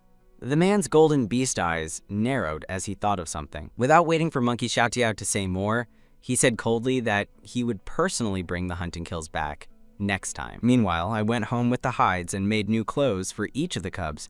I heated a large pot of water to give them a bath and get them ready for their new clothes. Long Ling was the first to finish. She was so clean and white, she looked like a new person. She twirled around in her new dress, and her 3 brothers were in awe. Linger, is that you? Long Zong's eyes widened. Third brother, what's wrong with your eyes? Don't you recognize me? HMPH, Long Zong mumbled. You look good, but your temper is still bad. Long Ling was about to hit him. I was so happy to see the siblings getting along. Bathing the cubs went smoothly, but when it was Long Zhong's turn, he bristled like he used to. He kept his eyes shut and held onto the basin, as if he was in great pain. When I offered to cut his messy hair, he fought back. No! Don't you dare touch my hair! I don't need a haircut! He covered his head with his hands, as if he was triggered. He roared and pushed me away. I won't! I knew you were doing this on purpose. You want everyone to see my scars and make fun of me. Get out! Get out! After the cubs went out to play, I kept thinking about what I had done wrong. Long Xiu stood behind me, and his cold, detached voice spoke. When he was 5, third brother just transformed and couldn't control his body well. Big brother was looking for food, but before he came back, you made third brother start a fire. He accidentally fell into the fire and burned half of his face. You didn't save him and scolded him for dirtying the meat. My heart sank. It was as if a huge rock was stuck in my chest. No wonder my third son hated me so much. I couldn't imagine how painful it was for a 5-year-old cub to burn his face. But the scolding and indifference from the original owner must have hurt even more. My nose felt sour. I suddenly remembered something and looked at Longshu. "What about your eyes?" Quote, "My eyes are a birth defect. It has nothing to do with you." I remembered from the book that Longshu never got to see the world before he died. "Xiu, Mom will find a way to heal your eyes," and Zhang's face. I knew that the female lead in the book had found a witch doctor in another tribe. As long as witch doctors really existed, I would do anything and pay any price to heal my 2 cubs. That night, I made a feast for the cubs. I told Longshu to watch the house and went to find the other cubs. As I was walking back with them, I heard a strange voice cursing near the house. My heart pounded. Oh no, Shishu is still at home. I quickly ran back and without a glance at the strange female, hugged Longshu, who was standing in the yard. "Thank goodness, Shishu, you're okay. Mom's here, so don't be afraid." "Hu Zhao Zhao, you're so shameless. You're trying to seduce both Ying Yuan and my monkey Xiao Xiao. Even if you give him more meat, he won't be tempted by you." Hearing this, I finally understood. This female was monkey Xiao Tiao's mate, Hao Xiang. She must have misunderstood the hide trade incident. I patiently explained the situation, and sure enough, the anger on Hu Shang's face dissipated. I was puzzled. The hide trade was done openly, so why did Hao Xiang act like someone had deliberately misled her into confronting me? "Who told you that I gave the meat to monkey Xiao Tiao?" When I asked this, Hao Xiang realized she had been used as a pawn. "It was that villain, Lu Kui Kui. How dare she lie to me?" I wasn't at all surprised by this answer. I simply told Hao Xiang to be careful not to believe others so easily next time. Hao Xiang caught the delicious scent of food from my yard and looked at me sheepishly. "Hu Zhao Zhao, what did you make? It smells so good." I've never smelled anything this fragrant. My cooking skills weren't top-notch, but with the various seasonings from my space, I could make simple, home-cooked meals that were unheard of to the beastmen. I smiled and served Hao Xiang a bowl of deer bone soup. "This is my deer bone soup with beef meatballs. Give it a try." Hao Xiang took the bowl and eagerly tasted it. Her eyes lit up. "It's so good! Hu Zhao Zhao, you're amazing! You can make such delicious soup." I smiled and generously offered her some of the stir-fried dishes. "Your monkey Xiao Tiao saved my Long Yao, and I haven't properly thanked him yet. Take some of these dishes for your cubs to taste. If they like them, I can teach you how to make them." Hao Xiang was overjoyed, but then her face fell. I knew why she was hesitant. Ever since she had given birth, she hadn't lost any weight and was no longer as slender as before. I was happy to have a friend, so I immediately offered to teach her how to cook low-calorie meals. Hao Xiang simply thought I was trying to comfort her. Since she gained weight, no one in the tribe liked her anymore, and she only had monkey Xiao Tiao as a mate. If beastmen were allowed to abandon their mates, she believed monkey Xiao Tiao would have left her long ago. After Hao Xiang left, I made a mental note of her situation. The next morning, I made a simple diet meal with some vegetables and fruits to take to her house. My cubs chattered and wanted to come along.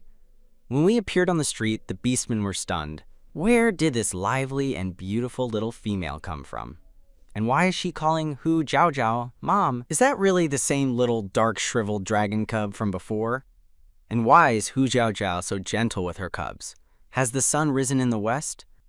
Hao Xiang was delighted by my unexpected visit, but when she saw the bowl of greens in my hand, she was shocked. "Hu Zhao Zhao, why are you giving me grass? Can you really lose weight by eating grass?" I suddenly remembered that beastmen never ate vegetables. To them, green things were just grass. I explained everything to Hao Xiang. Though she didn't fully understand, she listened to me.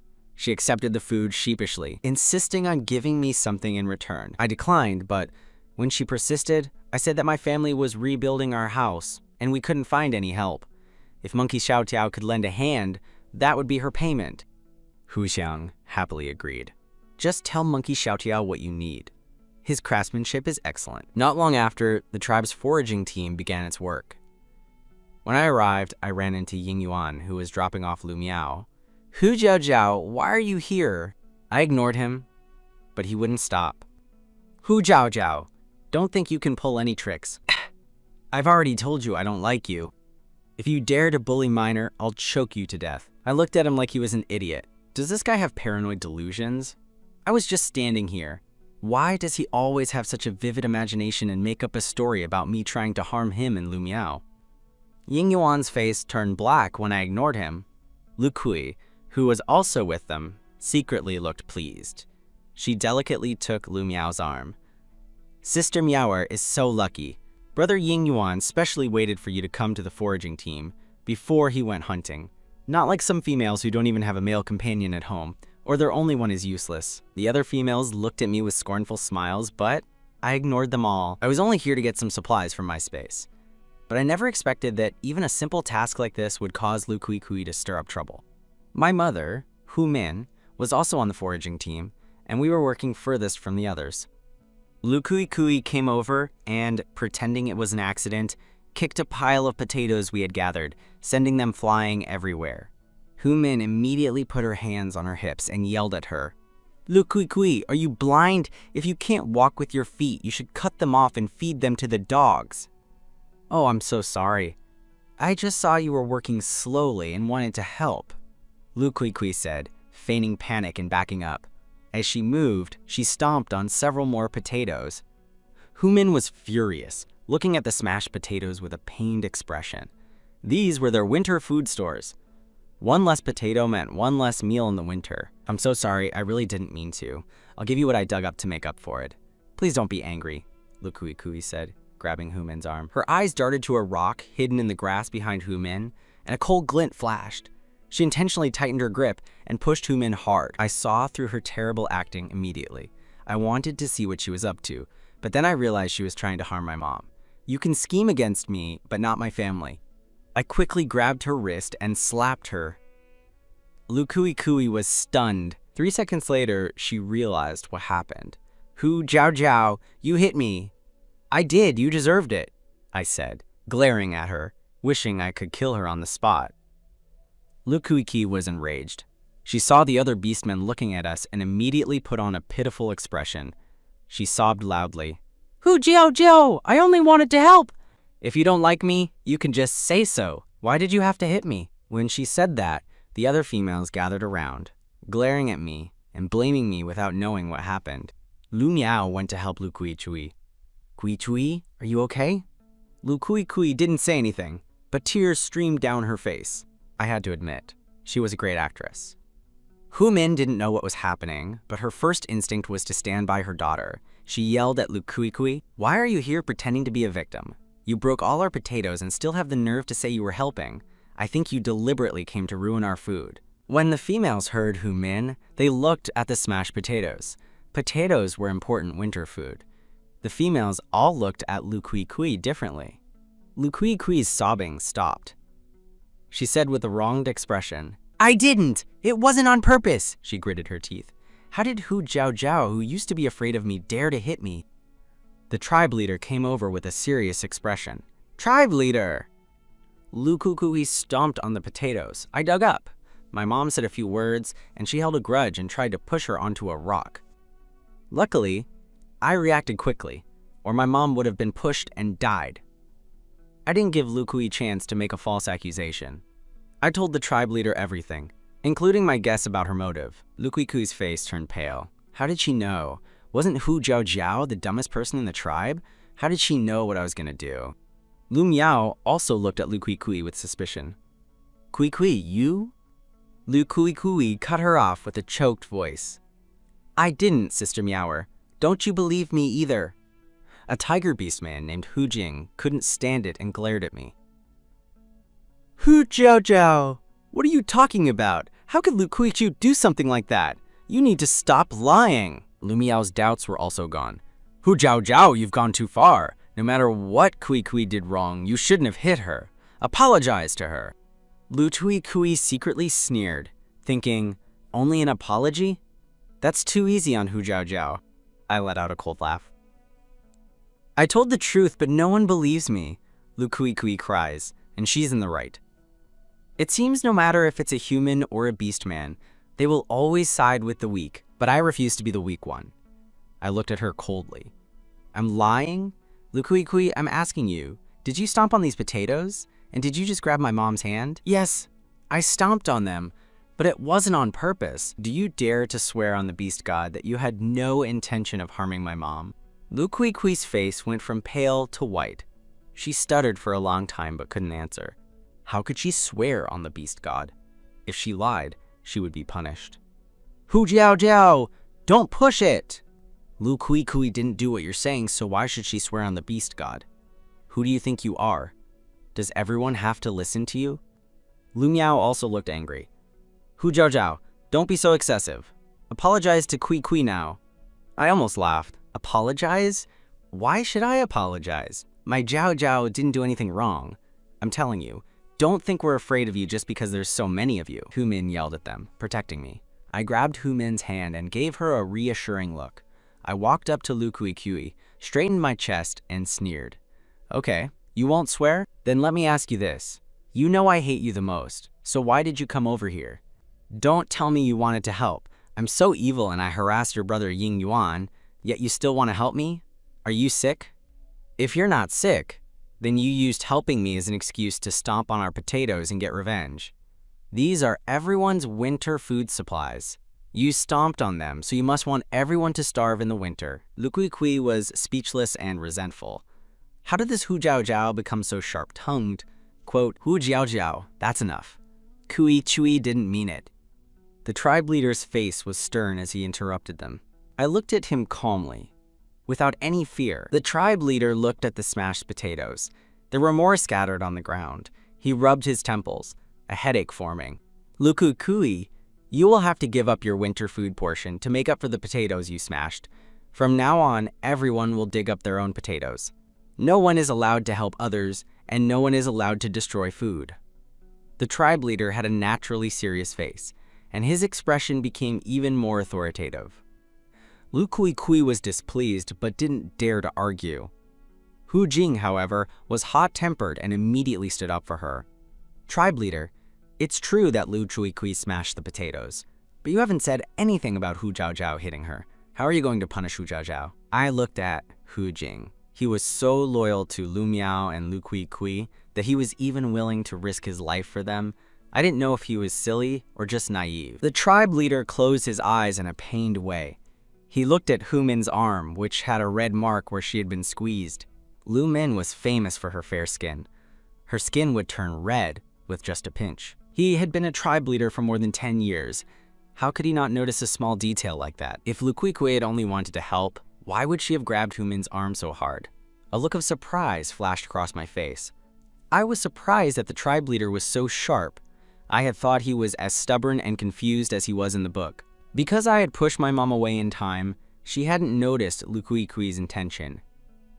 When she heard the tribe leader's words, she went to the grass and pulled something out. Sure enough, she found a large rock. A chill ran down her spine. If she had fallen on it, her head would have burst open. The surrounding females were shocked. They couldn't believe Lu Kui was so vicious. They had almost believed her. If the tribe leader hadn't found out, one of them might have been the next to get their head smashed open. Lu Miao and Hu Jing also looked at Lu Kui in disbelief. Kui, you didn't, did you? I didn't! Lu Kui frantically shook her head, but even if she had 1,000 mouths to explain, no one would believe her now. Lu Kui, the tribe will not give you food in the winter from now on. You need to find a mate as soon as possible. You won't be participating in the foraging team anymore. The tribe leader's face was solemn. Lu Kui's face went white. She fell to the ground. If they don't give me food, how will I survive the winter? There are no males in the tribe who can compare to Brother Yang Yuan. I don't want to be with any of those useless males. She wanted to beg for mercy, but the tribe leader waved his hand, his face cold. That's enough. This matter is over. If you do it again, you'll be exiled from the tribe. Hurry up and dig for potatoes. The females scattered. No one wanted to be near Lu Kui. Lu Miao hesitated, reaching out to help her up, but Hu Jing pulled her away. Hu Jing looked annoyed. Why are you still bothering with her? I can't believe she's that kind of female. She's no better than Hu Jiao Jiao. They deserve each other. His voice was loud, and I heard every word. I remained calm and smiled at my mom. Let's keep digging for potatoes, Mom. In the name of having a dream from the beast god, I presented the tribe leader with methods for smoking meat and planting potatoes. He was overjoyed. With this, the tribe would no longer lack food in the winter, and the beastmen wouldn't have to risk their lives hunting. He immediately gathered the villagers to announce the news and asked them to listen to me from now on. He even specifically named Ying Yuan to be my assistant. Ying Yuan was, of course, unwilling. His face darkened. "Tribe leader, please choose another male. I have to go to the hunting team." I rolled my eyes. If he doesn't want to come, I don't want to see his face every day. I also tried to persuade the tribe leader. Farming doesn't require a strong beastman. As long as he has the strength to work, it's fine. We don't need to trouble Ying Yuan. But the tribe leader didn't change his mind. He considered that a delicate female like me couldn't control a group of hot-blooded males. Ying Yuan was the strongest beastman in the tribe, and having him there would keep the others in line. The decision was made. After the meeting, Ying Yuan looked at me with gritted teeth. "Zhao Zhao, this is your plan, isn't it? Don't think just because you convinced the tribe leader that I'll look at you differently. Don't dream about it." He glared at me and walked away, chasing after the angry Lu Miao. My face went dark. What is this guy imagining now? His plan? I didn't care about the other beastmen's discontent. The next day, I gave out tasks as planned. Ying Yuan was instructed to move the potatoes into a cave. He looked at me in surprise. He had thought I was coming up with these schemes just to have some alone time with him, but as soon as he arrived, I had him do a separate job. I glanced at him disdainfully. In reality, anyone could move the potatoes, but I intentionally had him work alone to prevent him from getting conceited and overthinking things. While I was busy, something happened with the cubs. The 5 cubs went out to play, but only 4 came back. Long Ling was gone. Long Ling disappeared. Long Yu's face was grim. We were playing where we usually gather wood. We looked everywhere but couldn't find him. We thought he came home first. My expression also became serious. How could a cub just disappear? And the area where the cubs play is rarely visited by adult beastmen. Only other young cubs who also gather wood would go there. I suddenly thought of the enemy, Xianghua. I calculated the days and realized he had been released. He could have held a grudge and deliberately kidnapped Longling for revenge. I angrily ran to Xianghua's new house. "Xiangchu, get out here! Where did you hide my cub?" Xianghua, after the last incident, was inexplicably afraid of me. He no longer acted recklessly and only stared at me with his large belly. "Hu Zhao Zhao, what do you mean?" "Don't think I'm afraid of you just because you have the tribe leader's backing." When Xiang Hu saw me, he nervously hid behind Xianghua. Seeing his reaction, I knew the truth. Xianghua was so angry that she almost coughed up blood. "Xiangqi, you little monster, don't tell me you actually did it again." Xianghua had witnessed my methods of revenge. Her own cub was fearless enough to provoke my family again. I'll talk! Xiangqiu begged for mercy in a panic. I didn't hide Longling. I just told Luli where he was. I blinked. I searched my memory for the name. Luli was Lulian's younger brother and a troublemaker in the tribe. He was spoiled by his family and was a lot like the original owner. But Luli and his family had a bad relationship with Lulian. So how is Luli involved? Why would Luli abduct Longling? Where did he take him? Quote, I don't know either. I just told him where Longling was. I don't know what they did to Longling. It really has nothing to do with me. You're lying, Longzhong roared, his eyes filled with fury. Xianghua didn't dare to believe her and poked her forehead. Tell the truth. If you dare to lie to your mother, you're dead. I didn't. I'm telling the truth. Xiangqiu, desperate to survive, spilled everything she knew. Luli said that Hu Zhao Zhao had humiliated Lu Miao and him, so he wanted to get revenge on Longling. Luli said this himself. Many cubs in the tribe heard him. If you don't believe me, go ask them. I really don't know where Luli hid Longling. You go ask Luli. Xiangqiu shivered in fear. Zhonghua was so angry that she slapped her again. You idiot! You told him everything he asked. You're so stupid. I ignored Xianghua and them. I took the 2 cubs and went to Luli's house. Luli, get out here! Where did you hide Longling? Give me my cub. If anything happens to him, I'll never forgive you. Luli's parents saw my ferocious look and immediately protected him. What are you doing, Zhao Zhao? Why are you here? We didn't do anything to offend you. What am I doing here? Your son Lu Li kidnapped my cub. Where did you take him? Before I could finish, Ying Yuan and Lu Miao rushed over. As soon as Ying Yuan landed, he shoved me away.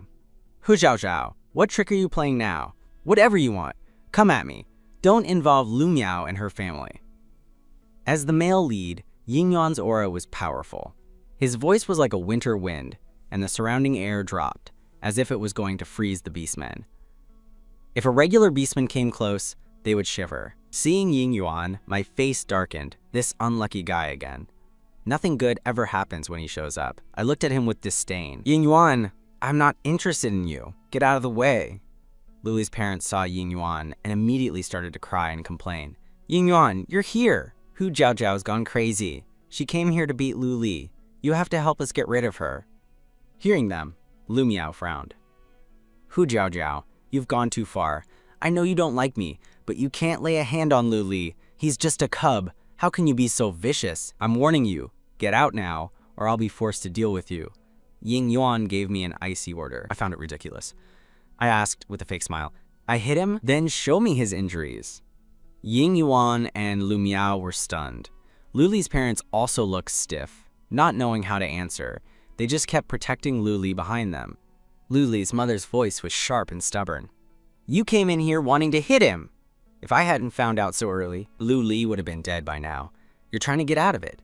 Do you want to wait until Lu Li is dead before you're punished?" This was a blatant lie and a distortion of the truth. When had I tried to hit Lu Li? I sneered. "Is that so? Then, in that case, shouldn't Lu Miao be put to death for pushing me and making me hit my head? And Lu Kui for trying to harm my mom? Shouldn't she be killed too?" Lu Li's mother's face turned ashen. "You and your mom are fine. Nothing happened to you. And Lu Li is alive and well. That's enough." Ying Yuan roared. His falcon-like eyes were fixed on me. "I don't care what you're here for. Don't ever show up here again, or I won't hesitate to hit a female. This vicious female is so shameless she would say anything to get close to me." My face turned cold. My clear phoenix eyes were slightly red with anger. My voice was like winter frost. "I'll tell you this. I'm only here to find my cub. Lu Li kidnapped him, and now Long Ling is missing. If anything happens to him, if he gets hurt in any way, I will make sure Lu Li pays for it with his life." I gritted my teeth on the last 4 words.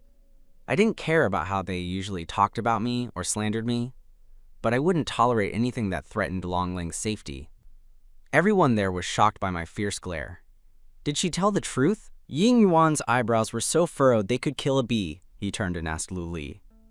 Lu Miao also grabbed Lu Li's arm. "Lu Li, what's going on? Did you kidnap Long Ling?" "No, I don't know what she's talking about." Lu Li, realizing he had gone too far, hid behind his parents and pretended to be clueless. I could see the evasiveness in his eyes. I clenched my fists and went to him. "Lu Li, do you know what you're saying? If anything happens to Long Ling, you'll be considered a deliberate murderer of a female and will be exiled from the tribe and become a wandering beastman. At that point, no one can protect you. Think carefully before you answer. I don't have that much patience." But Ying Yuan had already lost his patience. His eyes were cold and he stopped me. "You heard him. Lu Li said he didn't do it. Stop being so unreasonable." My face was livid, and I was about to get angry when a familiar voice came from behind me. "Lu Li, you'd better confess. My Shang-Chu has already confessed. Don't let something bad really happen to Long Ling." I turned and saw Xianghua with Shang-Chu. I was surprised that she would come to help me. Zhanghua shrank back and quickly explained, "Hu Jiaojiao, I really didn't know about this. Long Ling's disappearance has nothing to do with me. Don't burn my house down again." She was scared. She pushed Xiongqiu forward and patted her head. "What are you standing there for? What did I teach you on the way here?" Shang-Chu covered her head and said with a wronged, tearful voice, Lu Li asked me to tell him where Long Ling was because he wanted to get revenge. He's the one who hid Long Ling." She was clearly disciplined by Zhanghua. A crowd of beastmen had gathered to watch. They were all enjoying the show, but when they heard Shang-Qi's words, they looked at Lu Li and his family in disgust. "Lu Li, you're in the wrong here. Long Ling is a female. How could you kidnap her? Tell us where she is now. It's getting dark, and if she gets eaten by a wild beast, it's all over." Lu Li's face was ugly from the accusations. He said with a pale, embarrassed voice, I didn't do anything to her. I just threw her into a cave in the mountains above the 10,000 snake cave." I was shocked and my face fell. That place was dark and sinister, with poisonous snakes everywhere. He actually took Long Ling there. How scared must my cub be all alone? After hearing what Lu Li said, Lu Miao's face also changed. She looked at him in disbelief. Lu Li, did you really do that? How could you throw Longling in a place like that? She was so angry that she raised her hand and slapped Lu Li. Lu Miao, what are you doing? This is your own brother. How could you hit him? Lu Li's mother immediately pushed Lu Miao away, protecting her son. What's the point of raising you? Hu Jiao Jiao is here to bully us, and you're not even helping to get rid of her. Mom, it's Lu Li who's in the wrong. Wrong about what? How can Lu Li be wrong? If anyone's wrong, it's that cub Longling for provoking Lu Li first. You little wench, siding with outsiders, I'll kill you. Lu Li's mother's voice was sharp. She didn't think Lu Li had done anything wrong at all. I didn't have time to listen to their argument. I stared at their family coldly. If anything happens to Longling, I'll make Lu Li pay for it 100 times over. With that, I took Long Yu and Long Zheng and headed for the 10,000 Snake Cave. The 10,000 Snake Cave was outside the tribe, a not-so-steep cliff where countless poisonous snakes lived. It was a place the tribe used to punish unfaithful males. The damp, dark cave was a favorite spot for poisonous snakes and mice. The sun was about to set behind the mountains. I wanted the two cubs to go home, but they insisted on following, refusing to go back alone. After a frantic run, we finally arrived outside the cave, leaning against the wall, panting. The cave was pitch black, and I couldn't see my own hand. There was a rustling sound underfoot, as if something was moving quickly. After walking for a while, a terrified shriek suddenly came from deep inside the cave. My heart tightened. It was Longling's voice. I hurried my pace toward the sound. Soon, I saw Longling lying on the ground, her hands and feet tied with vines. What was even more terrifying was that a multicolored poisonous snake was coiled around her arm. Quote, "Longling!" I cried out, quickly tearing open a packet of snake-repellent powder and throwing it. The snake was startled, twisted its body, and slithered into the darkness. I rushed forward. When I saw the two bleeding fang marks on Longling's arm, my heart stopped. Mommy, it's so dark here. I'm so scared. Longling's eyes opened, and she couldn't stop crying. Her chubby face was covered in tear streaks. My heart ached with every beat. It's okay, Longling. Mommy's here. Mommy will protect you. Mommy, I was bitten by a poisonous snake. I'm gonna die soon. You need to leave here. The snake will come back for you. Longling's mind was already getting hazy, but she was still worried about my safety. It's okay, Longling. That snake wasn't poisonous, and you won't die, I said, gently wiping her tears. I pulled out an antidote serum from my space and injected it into her. Really? That snake wasn't poisonous? Really? Mommy would never lie to you. Do you believe me? I gently stroked Longling's cheek, comforting her. Longling's red eyes weakly nodded. Yes, I believe, Mommy. But Mommy, my head feels so heavy. With that, her eyelids couldn't stay open, and she fell into a deep sleep. When Lu Xuicui's scheme caused me to be attacked by a group of wandering beasts, my never-before-seen, cold-faced husband appeared like a god, tearing the vile beasts to shreds. In the previous chapter, I successfully saved my cub. Thankfully, the antidote worked in time, and my little one was safe. Angrily, I went to the tribe leader to get justice. The leader was furious. I was a hero for solving the tribe's food problem, and yet someone dared to offend me. He gave me permission to punish Lu Li myself. Under the gaze of all the beasts, I gave Lu Li 100 lashes, leaving his behind bloody and bruised. I'm sure he won't be causing trouble for a long time. But I didn't expect that right after punishing Lu Li, that villain, Lu Kui would act up again. She had overheard my conversation with the tribe leader and secretly watered the newly planted potato seedlings, causing most of them to die. She even left a feather that Ying Yuan had given to Lu Miao at the scene, hoping to kill two birds with one stone by getting rid of both of us. Her amateurish plan might fool simple-minded beasts, but it was ridiculous to think it could get past my trained eyes. I just had to compare the footprints in the potato field to expose her as the culprit. The tribe leader's face was as dark as a pot. Not only was Lu Kui malicious and evil, but she was also repeatedly destroying food. The leader immediately announced that she was exiling Lu Kui from the tribe, forbidding her from ever setting foot inside again. Lu Kui finally started to beg for forgiveness, but no one pitied her. Not long after she was exiled, she ran into a group of ruthless wandering beasts. That night, I had another nightmare. I dreamt that Lu Miao was captured and assaulted by a group of wandering beasts while foraging. After Yin Yan rescued her, she was sad all the time and eventually took her own life. This wasn't in the original book at all. After Lu Miao died, the Beastmen world began to crumble. Mountains collapsed, volcanoes erupted, and tsunamis swallowed all the forests. My cubs, all the Beastmen, and I died in that collapsing world. I was so confused. How could Lu Miao die? The original book had a happy ending, but remembering how the nightmare about Long Yao came true, my heart skipped a beat. Better to be safe than sorry. So the next day, I stuck to Lu Miao like glue, constantly watching the forest. If I sensed something was wrong, I would grab her and run. No matter how much Hu Jing yelled at me, I was unbothered. Half the day passed peacefully. I secretly breathed a sigh of relief, thinking I was just being paranoid, when I heard a rustling sound from the bushes. I turned and saw a huge black python raising its upper body, staring at me. This python was identical to the wandering beast I saw in my dream last night. I immediately turned, grabbed Lu Miao, and ran toward the main group. But then, Lu Miao cried out in pain, "Hu Jiao Jiao, my ankle is sprained." I looked back and saw her on the ground, crying. "Damn it," I cursed under my breath. But when I thought of my cubs lying in a pool of blood, I gritted my teeth, pulled a long knife from my space, and charged back. Wandering beasts were not like ordinary wolves. Their fighting power was dozens of times greater. With one move, the black python easily knocked my knife away. I was thrown to the side. In a panic, I pulled out a long sword and plunged it straight into a gray wolf's eye. The other two wandering beasts rushed over to check on the gray wolf.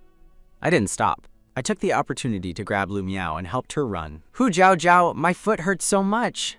I can't walk." Lu Miao limped, her voice choked with tears. "If you don't want to die, just bear with it." I couldn't help but yell. Lu Miao looked at me through her blurry eyes. It seemed she had misunderstood me all along. I was a kind female who would risk my life to save her. I was so busy running that I didn't know that from this moment on, the female lead's attitude toward me had changed dramatically. The two wandering beasts reacted and were about to catch up to us. I looked at them in despair. Just as I closed my eyes, a deafening dragon roar sounded. A majestic black dragon flew in the air. Its hook-like claws latched onto the gray wolf, and it swooped down, instantly creating a 10-foot deep crater in the ground.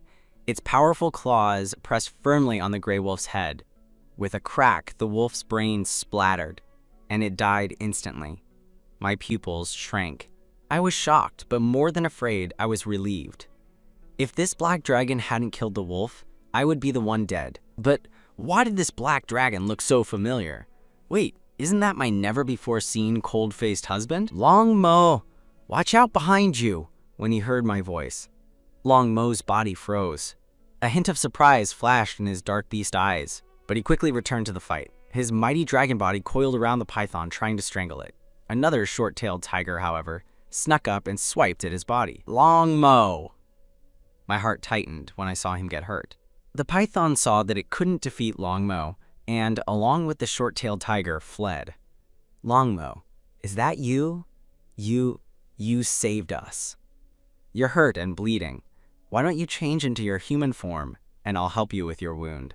I pointed to the large, lifted dragon scales on his chest, my face full of careful expectation.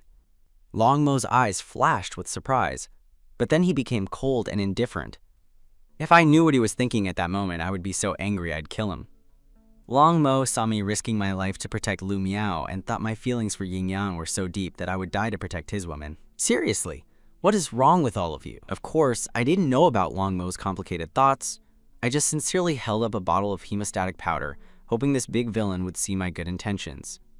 The man looked at me without emotion, flapped his massive dragon wings, and flew away. Long Mo flew back to the tribe with his prey. When he saw the brand new wooden house and yard, he was stunned. This was nothing like the dilapidated home he remembered. The yard was clean and tidy, the firewood was neatly stacked, the fence was repaired, and the ground was spotless. Just as he was wondering if he was in the wrong place, his 5 cubs ran out of the house, excitedly yelling, "Daddy!" and jumping on him. When he saw his cubs, a gentle smile finally appeared on his cold face. Long Yao, who was last, suddenly stopped. He circled Long Mo and stretched his neck to look behind him. Long Mo was puzzled. In the past, Long Yao would have jumped into his arms, Daddy, fifth brother is looking for mommy. Why didn't mommy come back with you? Long Ling's gem-like eyes blinked with confusion. Long Mo was taken aback. When did that female get so close to the cubs? Long Ling is even worried about me coming back without her?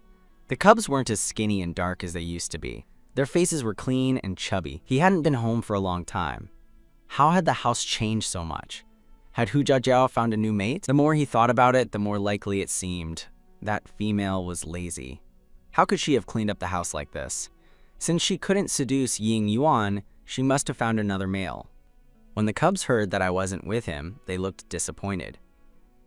They pushed him outside with a look of disdain and told him to go find me to cook. Long Mo was completely in disbelief, but he obediently took a couple of steps. He was about to say that he could cook, but Long Ling had already turned and run off, leaving only the words, "Daddy, hurry up, we'll wait for you and mommy at home." It was as if she was telling him not to come back without me, making Long Mo feel like he was no longer the favorite. Meanwhile, Lu Miao and I finally made it back to the main group. As soon as I reported to the tribe leader, we received news that Ying Yuan was seriously injured and could die at any moment. The old, white-bearded beast doctor shook his head, saying there was nothing he could do.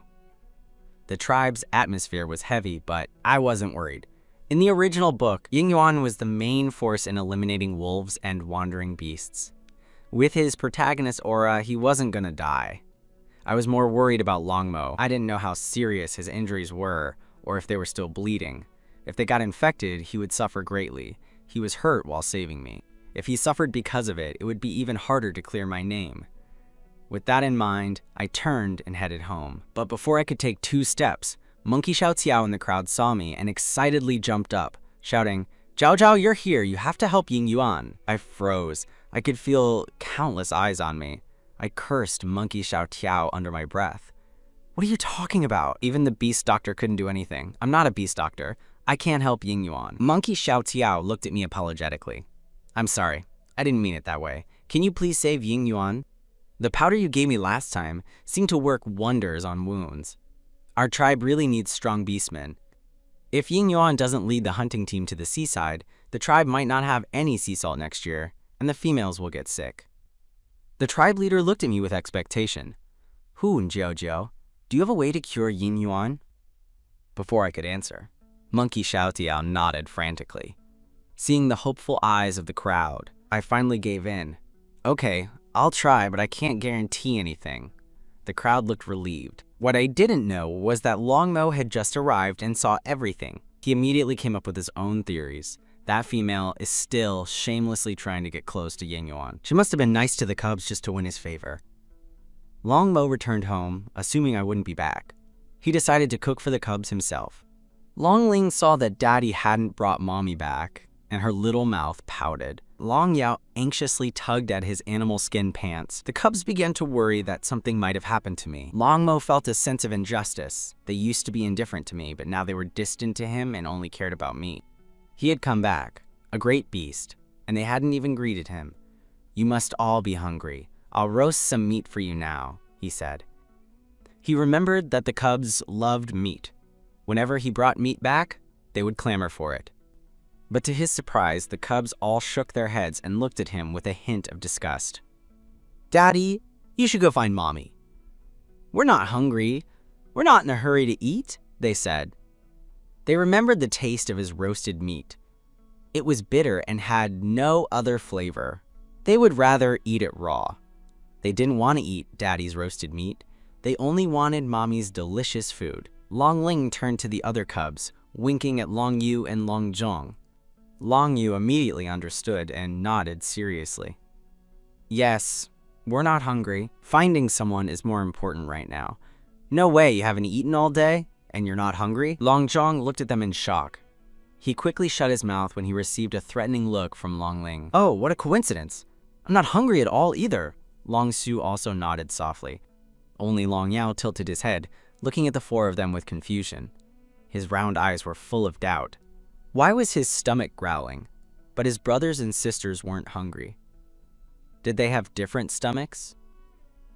"Long Mo, are you really not hungry?" Long Yao was about to shake her head when Long Ling hugged her and made her nod furiously. "Since you're not hungry, we'll eat later. Tell me when you get hungry. Long Mo didn't expose them. The cubs, except for Long Yao, all sighed in relief. They were so glad they didn't have to eat the bitter roasted meat. Back at the tribe, I checked Ying Yuan's wound. It was more than 10 centimeters long. I couldn't heal it with just hemostatic powder. Tribe leader, I need an empty room. Move Ying Yuan inside. No other beastmen can come in. The tribe leader trusted me and agreed without question. But Ying Yuan's face turned cold. He said he would rather die than go with me. Don't think I don't know what you're trying to do. You want to be alone with me. In your dreams, you won't succeed. Could his imagination be any richer? I was speechless, I said, annoyed. Fine, if you don't want to. I don't want to look at your ugly face either. He was just like a dog that couldn't spit out ivory. They say a man can bend and stretch, but Ying Yuan was the type to suffer just to save face. If he didn't have a protagonist aura, he would have died 800 times already. I had wanted to complain about this male lead's character since I read the book. Now was my chance. After I finished, I turned to leave. But Lu Miao stepped in to speak for me. Her words were completely on my side. Ying Yuan, what are you saying? Zhao Zhao isn't that kind of female. You're making me angry. Zhao Zhao is helping you out of the goodness of her heart. Your injury is so serious. What would I do if something happened to you? After their dramatic display, Ying Yuan finally agreed to get treated. I rolled my eyes and stopped wasting words. I went into the room and began to stitch him up using my memories from my previous life. I intentionally didn't give him anesthesia, and my stitches were clumsy. After I was done, Ying Yuan looked like he was half dead. This was the effect I wanted, so he wouldn't think I liked him. I was thinking about Long Mo and didn't care about Lu Miao's grateful words. I hurried home. In the sunset, the 5 cubs were sitting in the yard, looking at the setting sun. Long Yao's round eyes were staring at the red disc in the sky, imagining it was a giant meat pie he was eating. Just then, a figure appeared against the sunset. 5 cubs, eyes widened, and their backs straightened. Long Yu and Long Zhong scrambled to their feet. Long Yu went to the firewood pile to rearrange the already neatly stacked wood. Long Zhong ran to the water jug, trying to pour water into the already full container. Long Ling and Long Yao were the first to run out excitedly. Long Shu sensed something and closed his eyes, pretending to be asleep. Mommy, you're finally back! Linger thought something happened to you. Long Ling rushed into my arms like a gust of wind, whimpering sadly. Long Yao followed, whimpering along with her. Seeing these 2 adorable cubs, all my fatigue from the day disappeared. How could something happen to Mommy? I'm just a little late today. I'm sorry for making you worry. I squatted down and gently ruffled Long Ling's hair. Who said they were worried about you? Don't be so conceited, Long Zhong scoffed. Oh, so no one was worried about me? That's too bad. And here I was, bringing some fruit back for a certain someone. I pretended to be sad and opened my animal hide bag. Inside were the pomelos and persimmons that the tribe leader had given me as a thank you for curing Ying Yuan. Since no one cares about me, I'll just eat these fruits myself. Long Zhong looked at the plump fruits and swallowed hard, but he turned his head away stubbornly. I don't care about your broken fruits. Daddy brought back meat. Third brother, you're lying. We waited for Mommy all afternoon. You wouldn't even eat Daddy's roasted meat because you wanted Mommy's food. Long Ling pouted and exposed Long Zhong and the other cubs. Long Mo, who had come out of the house, overheard everything. The cold-faced husband, who had been away, finally came home, only to find that his once arrogant and malicious wife had become gentle and kind. She had even fattened up the cubs she used to abuse, and the cubs were no longer excited to see him and ask him to roast meat. The reason? They thought his roasted meat was unpalatable. Long Mo felt deeply hurt. I finally got to see the villain's face. He was more handsome than I could have ever imagined. Ying Yuan was not on the same level as him. I wondered if the original owner was blind. She had this handsome husband, and yet she was constantly trying to please Ying Yuan. I was worried about his injuries. After I got the cubs out of the way, I walked toward him nervously. You're the one who saved us outside the tribe, right? Thank you. From now on, don't go into the forest, just live here with the cubs. Before he could respond, I pulled him into the yard to treat his wound. At first, Long Mo was very resistant. He would constantly bring up Ying Yuan's name, and nothing he said was nice. It made me so angry I wanted to kill him right then and there. But I remembered that my life was in his hands, and he had been injured while saving me. I forcefully held him down and carefully treated his wound. I pretended to go inside for supplies, but in reality, I took out disinfectant and medicine from my space. I carefully cleaned his wound, applied the medicine, and wrapped it in a bandage. I breathed a sigh of relief when the bleeding stopped. I told him sternly not to get the wound wet. When he was about to put on his old animal skin, I quickly snatched it away. "What are you doing? This animal skin is covered in blood. You can't wear it." Longmo frowned. "I'll go wash it." He reached for the skin, but I quickly shook my head. "No! I just told you not to get the wound wet. Go rest. I'll do it." I hid the animal skin behind my back and went to the river to wash it. That night, I didn't let Longmo help me cook. I told him to rest in the wooden house. But the cubs misunderstood. "Mommy, are you still mad at Daddy?" Longling's little voice asked. I was confused. "No, I'm not." "Why would you think that? Then why aren't you letting Daddy work? In the tribe, only males who are disliked don't get to work." "Oh," I thought, touching my forehead. No wonder he looked so upset when I wouldn't let him wash the animal skin. He must have thought I was rejecting him. Daddy is tired from hunting. Mommy just wants him to rest. When he wasn't here, I did all this myself, right? Longling blinked and nodded, as if she understood, but didn't. At the same time, inside the wooden house, Long Yu pulled Longmo to the door. The two of them heard my words, word for word. Long Yu stood beside him and suddenly spoke. "Ying Yuan and Lu Miao are already mates. She hasn't been to see him in a long time." Longmo's expression changed slightly. "So what Hu Zhaozhao is doing wasn't to please Ying Yuan. Daddy, she finally became good and gave up on Ying Yuan completely. If you're not home, she might fall for another male. Then she'll have another litter of cubs to steal our food. So, for our sakes, please don't leave," Long Yu said, her young face serious, as if she was negotiating with Longmo. The two of them, a big one and a small one, just stared at each other. When Longmo saw the table full of colorful, fragrant food, he was dumbfounded. "Hu Zhaozhao made all this? How is that possible?" The cubs happily called him over and even saved a spot next to them on the bench. Each cub had half a pork leg, while Longmo had a whole one. Longmo looked at the pork leg in front of him in disbelief. In the past, he would have hogged all the food for himself. Now, not only had she cooked for him, but she had given him a whole leg. What is this female up to? Did she poison my pork leg? Longmo took a bite, still suspicious.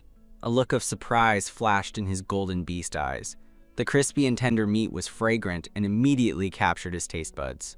This female can actually cook such delicious meat. Longmo took one bite after another, and before he knew it, he had finished the entire pork leg. Just as I finished my roasted meat and was about to give the cubs some vegetables, then I saw Longmo looking at the chopsticks in my hand with a gloomy expression. He looked at the spoon in his bowl, which was the same as the cubs. "Why is mine different from yours?" His low voice carried a hint of complaint. I was slightly taken aback and then realized what he meant. "Do you want to use this?" I asked, holding up the chopsticks in my hand. "Yes," Longmo replied, his face cold, but I hesitated. I took out a clean pair of chopsticks from my space and asked again to be sure. "Are you sure you want to use these? Why is this villain acting like a child? He's throwing a tantrum and insists on using a specific thing." Yes, Longmo took the chopsticks from me and held them just like I did. But as soon as he held them, his 5 fingers seemed to betray him, bending into all kinds of strange positions. He couldn't control them. Longmo frowned, his face serious. After a long time, he finally managed to hold the chopsticks and tried to grab a dish. As expected, he failed. He tried more than 10 times, but he couldn't pick up a single piece of meat. The cubs couldn't stand it. The impatient Long Zhong was the first to speak. "Daddy, just use the spoon. If you keep doing this, you'll starve to death before you can eat any meat." Longmo's face instantly darkened. "Eat your food! Stop talking nonsense!" I quickly covered Long Zhong's mouth. I smiled at Longmo. "The cub is just worried about you starving. Why don't I help you put the food in your bowl?" "No need. I can do it myself." Longmo refused with a grim face. His competitive spirit was fully ignited. He stubbornly held the chopsticks. When he realized they still wouldn't obey him, he just held them like a fist and jabbed them into the meat. Crunch! The chopsticks sank into the meat. Longmo turned the chopsticks over and finally got his first bite. His expression softened. He continued to use his new method to eat the meat. I couldn't help but smile. Long Mo looked like a child learning to use chopsticks for the first time. This big villain has a cute side. It's so funny. I accidentally let out a small laugh. Long Mo's resentful eyes looked straight at me. I had no choice but to explain. I'm not laughing at you. This method is great. It's so easy to eat with. I think I should learn from you. I held my chopsticks like a fist, jabbed a piece of meat and stuffed it in my mouth. The meat tastes even better this way. My cheeks were stuffed, and my eyes were just slits as I gave him an awkward smile. Long Mo let out a cold snort and looked away, his face dark. He was sure this female was mocking him. The 5 cubs all felt the atmosphere shift and quietly ate their food. No one wanted to provoke their terrifying daddy. When it was time to go to sleep, the 5 cubs went back to the large wooden house, and I went to the newly built small wooden house. Long Mo followed the cubs, but they decided he should stay with me. They chased him to the small wooden house. I didn't know he had been sent over by the cubs. I just told him, "You should go to the cubs' house to sleep. This is where I live." I had even remade the bed for him in the large wooden house, so he would have no problem sleeping there. The poor Long Mo stood in the yard for a long time before he finally lay down on a pile of hay next to the firewood. He slept there all night. A few days later, another dragon beast man came to the tribe. He called himself Long Wu and said he was from the same tribe as Long Mo. The most important thing was that as soon as he arrived, he took a liking to me. Long Wu slicked his greasy hair back. A strand of hair covered one of his eyes, making him look like a cringy, delusional man. He walked toward me with a proud and confident stride. "Female, you are very beautiful. Are you willing to be my mate? If you are, I will take you to the Dragon Tribe, where you will enjoy the best resources and no longer have to live in this remote, wild little tribe. I'm sure there are not many strong males like me in your tribe, right? If you miss this opportunity, you won't be so lucky again. Are you too excited to speak? It's okay, I have all the patience in the world." My face went dark. I had met a human-like, confident man. His words were so greasy and self-assured that I felt suffocated. The males in the tribe all looked angry. What does he mean by remote, wild little tribe? Latman. Our tribe may not be big, but we are well off. We have never let our females suffer. What right does this dragon beast man have to look down on us? Sorry, but I opened my mouth to refuse, but Long Wu cut me off. "Long Mo, you're here too? What a coincidence. I didn't expect to meet you, a useless person here." Long Wu craned his neck and looked at Long Mo, who was standing at the back of the crowd. His smile was full of ridicule. When I heard Long Mo's name, I turned around and saw his face was grim. Staring at Long Wu and me with a cold, hateful expression, my heart sank. The villain hasn't misunderstood something, has he? Long Mo, who had been pushed out by Long Ling, had been following far behind and heard everything Long Wu said. He looked at me coldly, a sneer forming in his heart. She must be so proud right now. She found another powerful male to be her mate. She must be hoping I'll just leave the tribe. So this is what she was doing everything for, so she could go to the Dragon Tribe, the place that humiliated him. His golden eyes swelled with a hatred that felt like a sponge absorbing water. "Long Mo, after all these years, you're still a weak coward. You haven't improved at all. You're an embarrassment to our Dragon Tribe. If you tell anyone, don't say you're from my tribe. I'm ashamed," Long Wu said loudly, deliberately mocking Long Mo in front of everyone. Then, as if he suddenly remembered something, he chuckled. "Oh, that's right, I almost forgot. You were exiled from the Dragon Tribe. Useless people like you don't deserve to go back. Ha ha ha." The atmosphere turned eerily quiet. The males of the tribe all frowned. They used to mock and insult Long Mo, but today, they felt uncomfortable listening to Long Wu's words. No matter what, Long Mo is a member of their tribe now. If he was humiliating Long Mo, he was looking down on them too. Suddenly, all the beastmen looked at Long Wu with hostility, treating him as a common enemy. But Long Wu didn't notice. He was arrogant and full of himself. Long Mo gritted his teeth, clenching his fists. A dark mist began to envelop his eyes, and the whites of his eyes were covered in red veins, giving off a murderous, bloodthirsty aura. HMPH. At that moment, a lovely voice interrupted the strange atmosphere. "I'm sorry, but I don't know you, and I have no interest in you. The useless man you're talking about is my mate. In my eyes, he is 1,000, no, 10,000 times stronger than you." I walked in front of Long Mo, lifting my chin to look at Long Wu. Long Mo is not only my mate, but he is also the father of my 5 cubs. He is the male I will spend my life with. If you insult my mate again, don't blame me for being rude." Longmo's expression froze.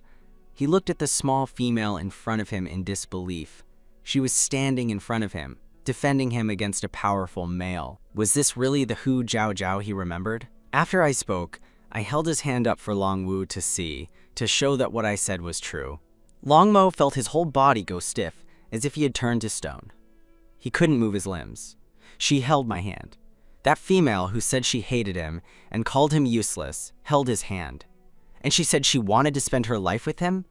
How is that possible? Longwu's face froze in disbelief. What's so great about this useless guy? Then he suddenly thought of a possibility and looked at me with a look of realization. I know. You think you already have a mate and don't deserve to be with me, right? It's okay. I don't mind. As long as you abandon this useless guy, I'm willing to accept you and your cubs. My mouth twitched. Where does this guy get all his confidence? Longmo looked at me, his deep, dark eyes, full of uncertainty and doubt. She must be faking it, right? I held back, but I couldn't hold it in anymore. I grabbed a handful of dirt and stormed toward Longwu. Just as he was looking at me with a triumphant smile, I threw the dirt into his mouth. The sudden move caught Longwu off guard. He swallowed a big mouthful of dirt. You say useless one more time. Next time, you won't be eating dirt. I'll bury you, I yelled menacingly, and then stomped on his toe. Longwu's face turned green from the pain. He held his foot and hopped around, wailing like a clown. The beast men laughed. They felt a sense of relief. Longmo, let's go! I angrily waved my fist at Longwu and pulled Longmo away. We walked for a while, and when my anger subsided, I quickly let go of his hand. That was an emergency. I didn't mean to. I promise I won't touch you randomly again. He didn't say anything, and I felt a little guilty. Oh no, is the villain angry? Just as I was feeling dejected, a low, sexy voice said, "You can do it on purpose." What? I'm a little busy. What are you saying? I was confused. Longmo was looking at his feet, not daring to look anywhere else. I said, "You can touch me on purpose," he repeated, quickly adding, "That's what mates do." I was even more confused. My mind was a blank slate. Soon, a smile spread across my face. A look of pleasant surprise bloomed on my beautiful face. So Longmo isn't angry, and he doesn't mind me touching him? I remembered my goal. I just saw everyone going over there and wanted to see what was happening. I don't know that male, and I didn't know he would say those things. I remembered that the villain was vengeful, and I couldn't let a man ruin my journey to a happy ending. Longmo responded faintly. His eyes scanned my face. My fair face was flushed, and my beautiful features had a pure and clean quality to them, like a sliver of moonlight he saw through a crack in a cave. It was pure, alluring, and unreachable. A hint of darkness flashed in his deep eyes. How could the same female change so much? Which one is the real her? As my excitement died down, I suddenly remembered I had something to do. I have to go see the tribe leader. Will you come with me? I carefully looked at Longmo's handsome profile. He was truly a sight to behold. His high nose, thin lips, and chiseled jawline. His cold expression had a murderous look to it, as if he were a god who could decide life and death with a single finger. Hu Jiao Jiao. His cold voice brought me back to reality. I looked up and saw him staring at me with a serious expression. Yes? I said, a little flustered. Are you going to see the tribe leader or not? Longmo's eyes were deep and suspicious. He felt like I had become not only strange, but also a little stupid. I would just zone out for no reason. He had heard that Lu Miao had pushed me and made me hit my head. Did something happen to my brain? Yes, let's go now. I nodded quickly, covering my slightly flushed face and walking ahead. What was I doing? Crushing on the villain? Hu Jiao Jiao, get a grip! That's the villain. He could chop you into pieces. I quickly arrived at the tribe leader's house and told him the purpose of my visit. I wanted him to help me find a type of stone for construction. The houses made from this stone would be warm in the winter and cool in the summer. This way, the tribe wouldn't have to migrate to the caves for the winter. The tribe leader's eyes lit up. Are you telling the truth? We won't have to go to the caves for winter if we build houses with stone? Yes, I nodded. Don't worry. The tribe leader patted my shoulder. I'll take care of it. I'll have people start searching immediately. However, the males in the tribe are getting ready to trade for sea salt, so we don't have many hands right now. I'll let you know as soon as we find it. The tribe leader had no doubts about the accuracy of my information. He had witnessed the successful planting of the potato seedlings and completely trusted me. As the leader, his greatest wish was to see the tribe grow stronger and stronger. "Thank you, leader," I said politely, and left after saying goodbye. The tribe leader looked at Longmo, who was following me. He beckoned to him. "Longmo, Hu Jiao Jiao has become a better person. You should work hard too and don't disappoint her." Longmo's expression was strange. Not only were the cubs siding with me, but even the tribe leader was speaking up for me. "What kind of spell did she cast on them?" "I know," he said, his eyes flickering. Then he moved his thin lips again. "Tribe leader, I have a question. What did she just tell you?" Luki Kui, that villain, was causing trouble again. In the last chapter, I had severely taught Longwu a lesson, but to my surprise, he was still not giving up. He even told the tribe leader that he wanted to build his new house right next to mine. At the same time, the villagers found an apathetic Lukui Kui outside the tribe. She was covered in wounds and lying in a pool of blood. The beastmen brought her back. When she opened her eyes, she pointed at me with hatred and said that I had colluded with the wandering beastmen and caused this to happen to her. I overheard it from the wandering beastmen. Jiao Jiao told them I had been exiled from the tribe and asked them to capture me. She also revealed the location where the females forage for fruit and told the wandering beastmen to go there and capture them. The beastmen all remembered my past bad behavior and thought it was very likely that Lukui Kui was telling the truth. Even the tribe leader looked at me with a serious expression. "Hu Jiao Jiao, is what she says true?" Faced with the looks from the beastmen, I remained calm and composed. "Tribe leader, I didn't do it. Lukui Kui is lying." The tribe leader listened to my answer, but in his heart, he already believed me. Lukui Chui saw that the situation was about to turn, so she used her old trick of pretending to be weak and pitiful to gain the beastman's sympathy. Suddenly, the onlookers sided with Lukui Kui. The tribe leader's face showed his dilemma. Lukui Kui saw this and added fuel to the fire. She crawled to the leader's feet, crying with a tearful voice. "Tribe leader, Hu Jiao Jiao, will continue to pass messages to the wandering beastmen. She'll get us all killed." "That's right. We can't let Hu Jiao Jiao endanger our tribe. She almost killed Lu Kui Shui. She deserves to die." Suddenly, everyone's attention was back on me. I ignored their stares and instinctively looked at Longmo. Our eyes met. I was caught off guard by the coldness in his eyes. They were deep, dark, and still. It was as if I was just a person about to die. Longmo didn't believe me. My heart trembled, and it felt like a bucket of cold water had been poured over my head. All the hard work I had put in for the past half-month seemed like a joke at this moment. "Tribe leader, lock me up," I said calmly. But to my surprise, the first ones to stand up for me were my cubs. Long Yao was the first to fly over, and his small dragon body stood in front of me without hesitation. The other cubs also struggled to push their way through the crowd. Long Ling hugged my leg and cried out to the surrounding beastmen. "My mommy is not a bad female. You all misunderstood her. Don't lock my mommy up. It's dark and scary in there. Mommy will be scared." When I saw my 5 cubs, a small fire lit up in my cold heart. A warmth spread from my blood vessels to every part of my body. The usually arrogant Long Zhong let out a cold huff. "It's not that I care about whether you live or die." Long Yu clenched his fists and mumbled, "I'm just afraid something will happen to Long Yao and Long Ling." Although Long Si didn't say a word, his lips were tightly pursed. I looked at my cubs, my heart aching. Before, I only saw them as characters I needed to befriend to survive. I thought everything here was a program, a script. But now I realized they were real beastmen with flesh and blood. I hardened my heart and put Long Yao into Long Ling's arms. Then I pushed Long Ling away, toward Long Mo. Long Ling and Long Yao tried to come back, but Long Mo held their shoulders, stopping them. He hadn't said a single word. Long Ling looked at Long Mo's indifferent face and angrily pounded his fist on his arm.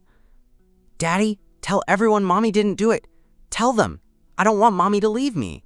When Long Yao saw her brother crying, his gem-like eyes became anxious.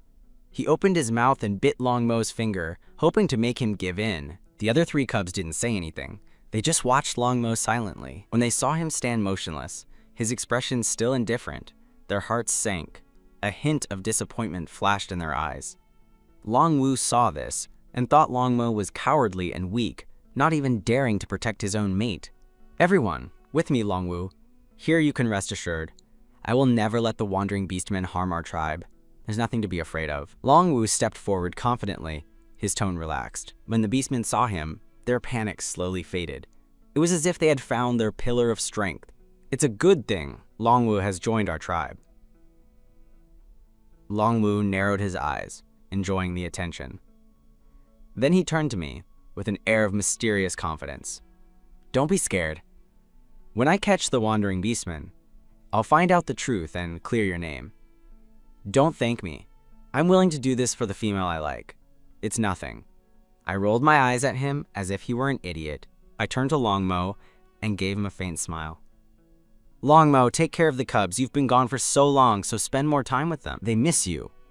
Longmo's expression darkened, and he looked away. Daddy! The cubs all yelled, believing that he would help me. They didn't even try to stop me. They knew that with my reputation, I would probably never come back from this. No one was willing to help him. The 5 cubs were heartbroken and completely disappointed in Longmo. I was locked up in the same cave where Longling had been hidden. The tribe leader must have given instructions because 2 females came in and drove away all the snakes and bugs. 2 males stood guard at the entrance. They made a fire in the cave, illuminating it. I cleaned up a small area, took a mat out of my space, and sat down. Phew, I'm finally free. I didn't have to be a mother or father to the cubs. And I didn't have to do chores. I didn't have to face my family and the villain every time I woke up. I didn't feel like being locked up was a punishment. On the contrary, I felt it was an extremely happy and enjoyable thing. I took a bottle of red wine, a candle, and a wine glass from my space. I roasted a plate of foie gras and garnished it with cherries. My Michelin star meal was ready. Just as I was about to enjoy it, I heard footsteps and a soft voice from outside the cave. Zhao Zhao, where are you? I was startled and quickly put everything back into my space. I looked toward the cave entrance and saw a slender figure carefully making her way over. Lu Miao, what are you doing here? It was the female lead, Lu Miao. She had been worried about me and asked Ying Yuan to bring her here. She gave me some food wrapped in leaves. I brought you some food, she said with a pained expression. The conditions here are tough. I'm so sorry you have to suffer here, Zhao Zhao. I almost got you hurt. And then you were framed by Luki Kui. It's my fault. Lu Miao's face was full of apologies, but I quickly shook my head. It has nothing to do with you. Don't say that. I opened the leaves and saw some fruit and a roasted rabbit.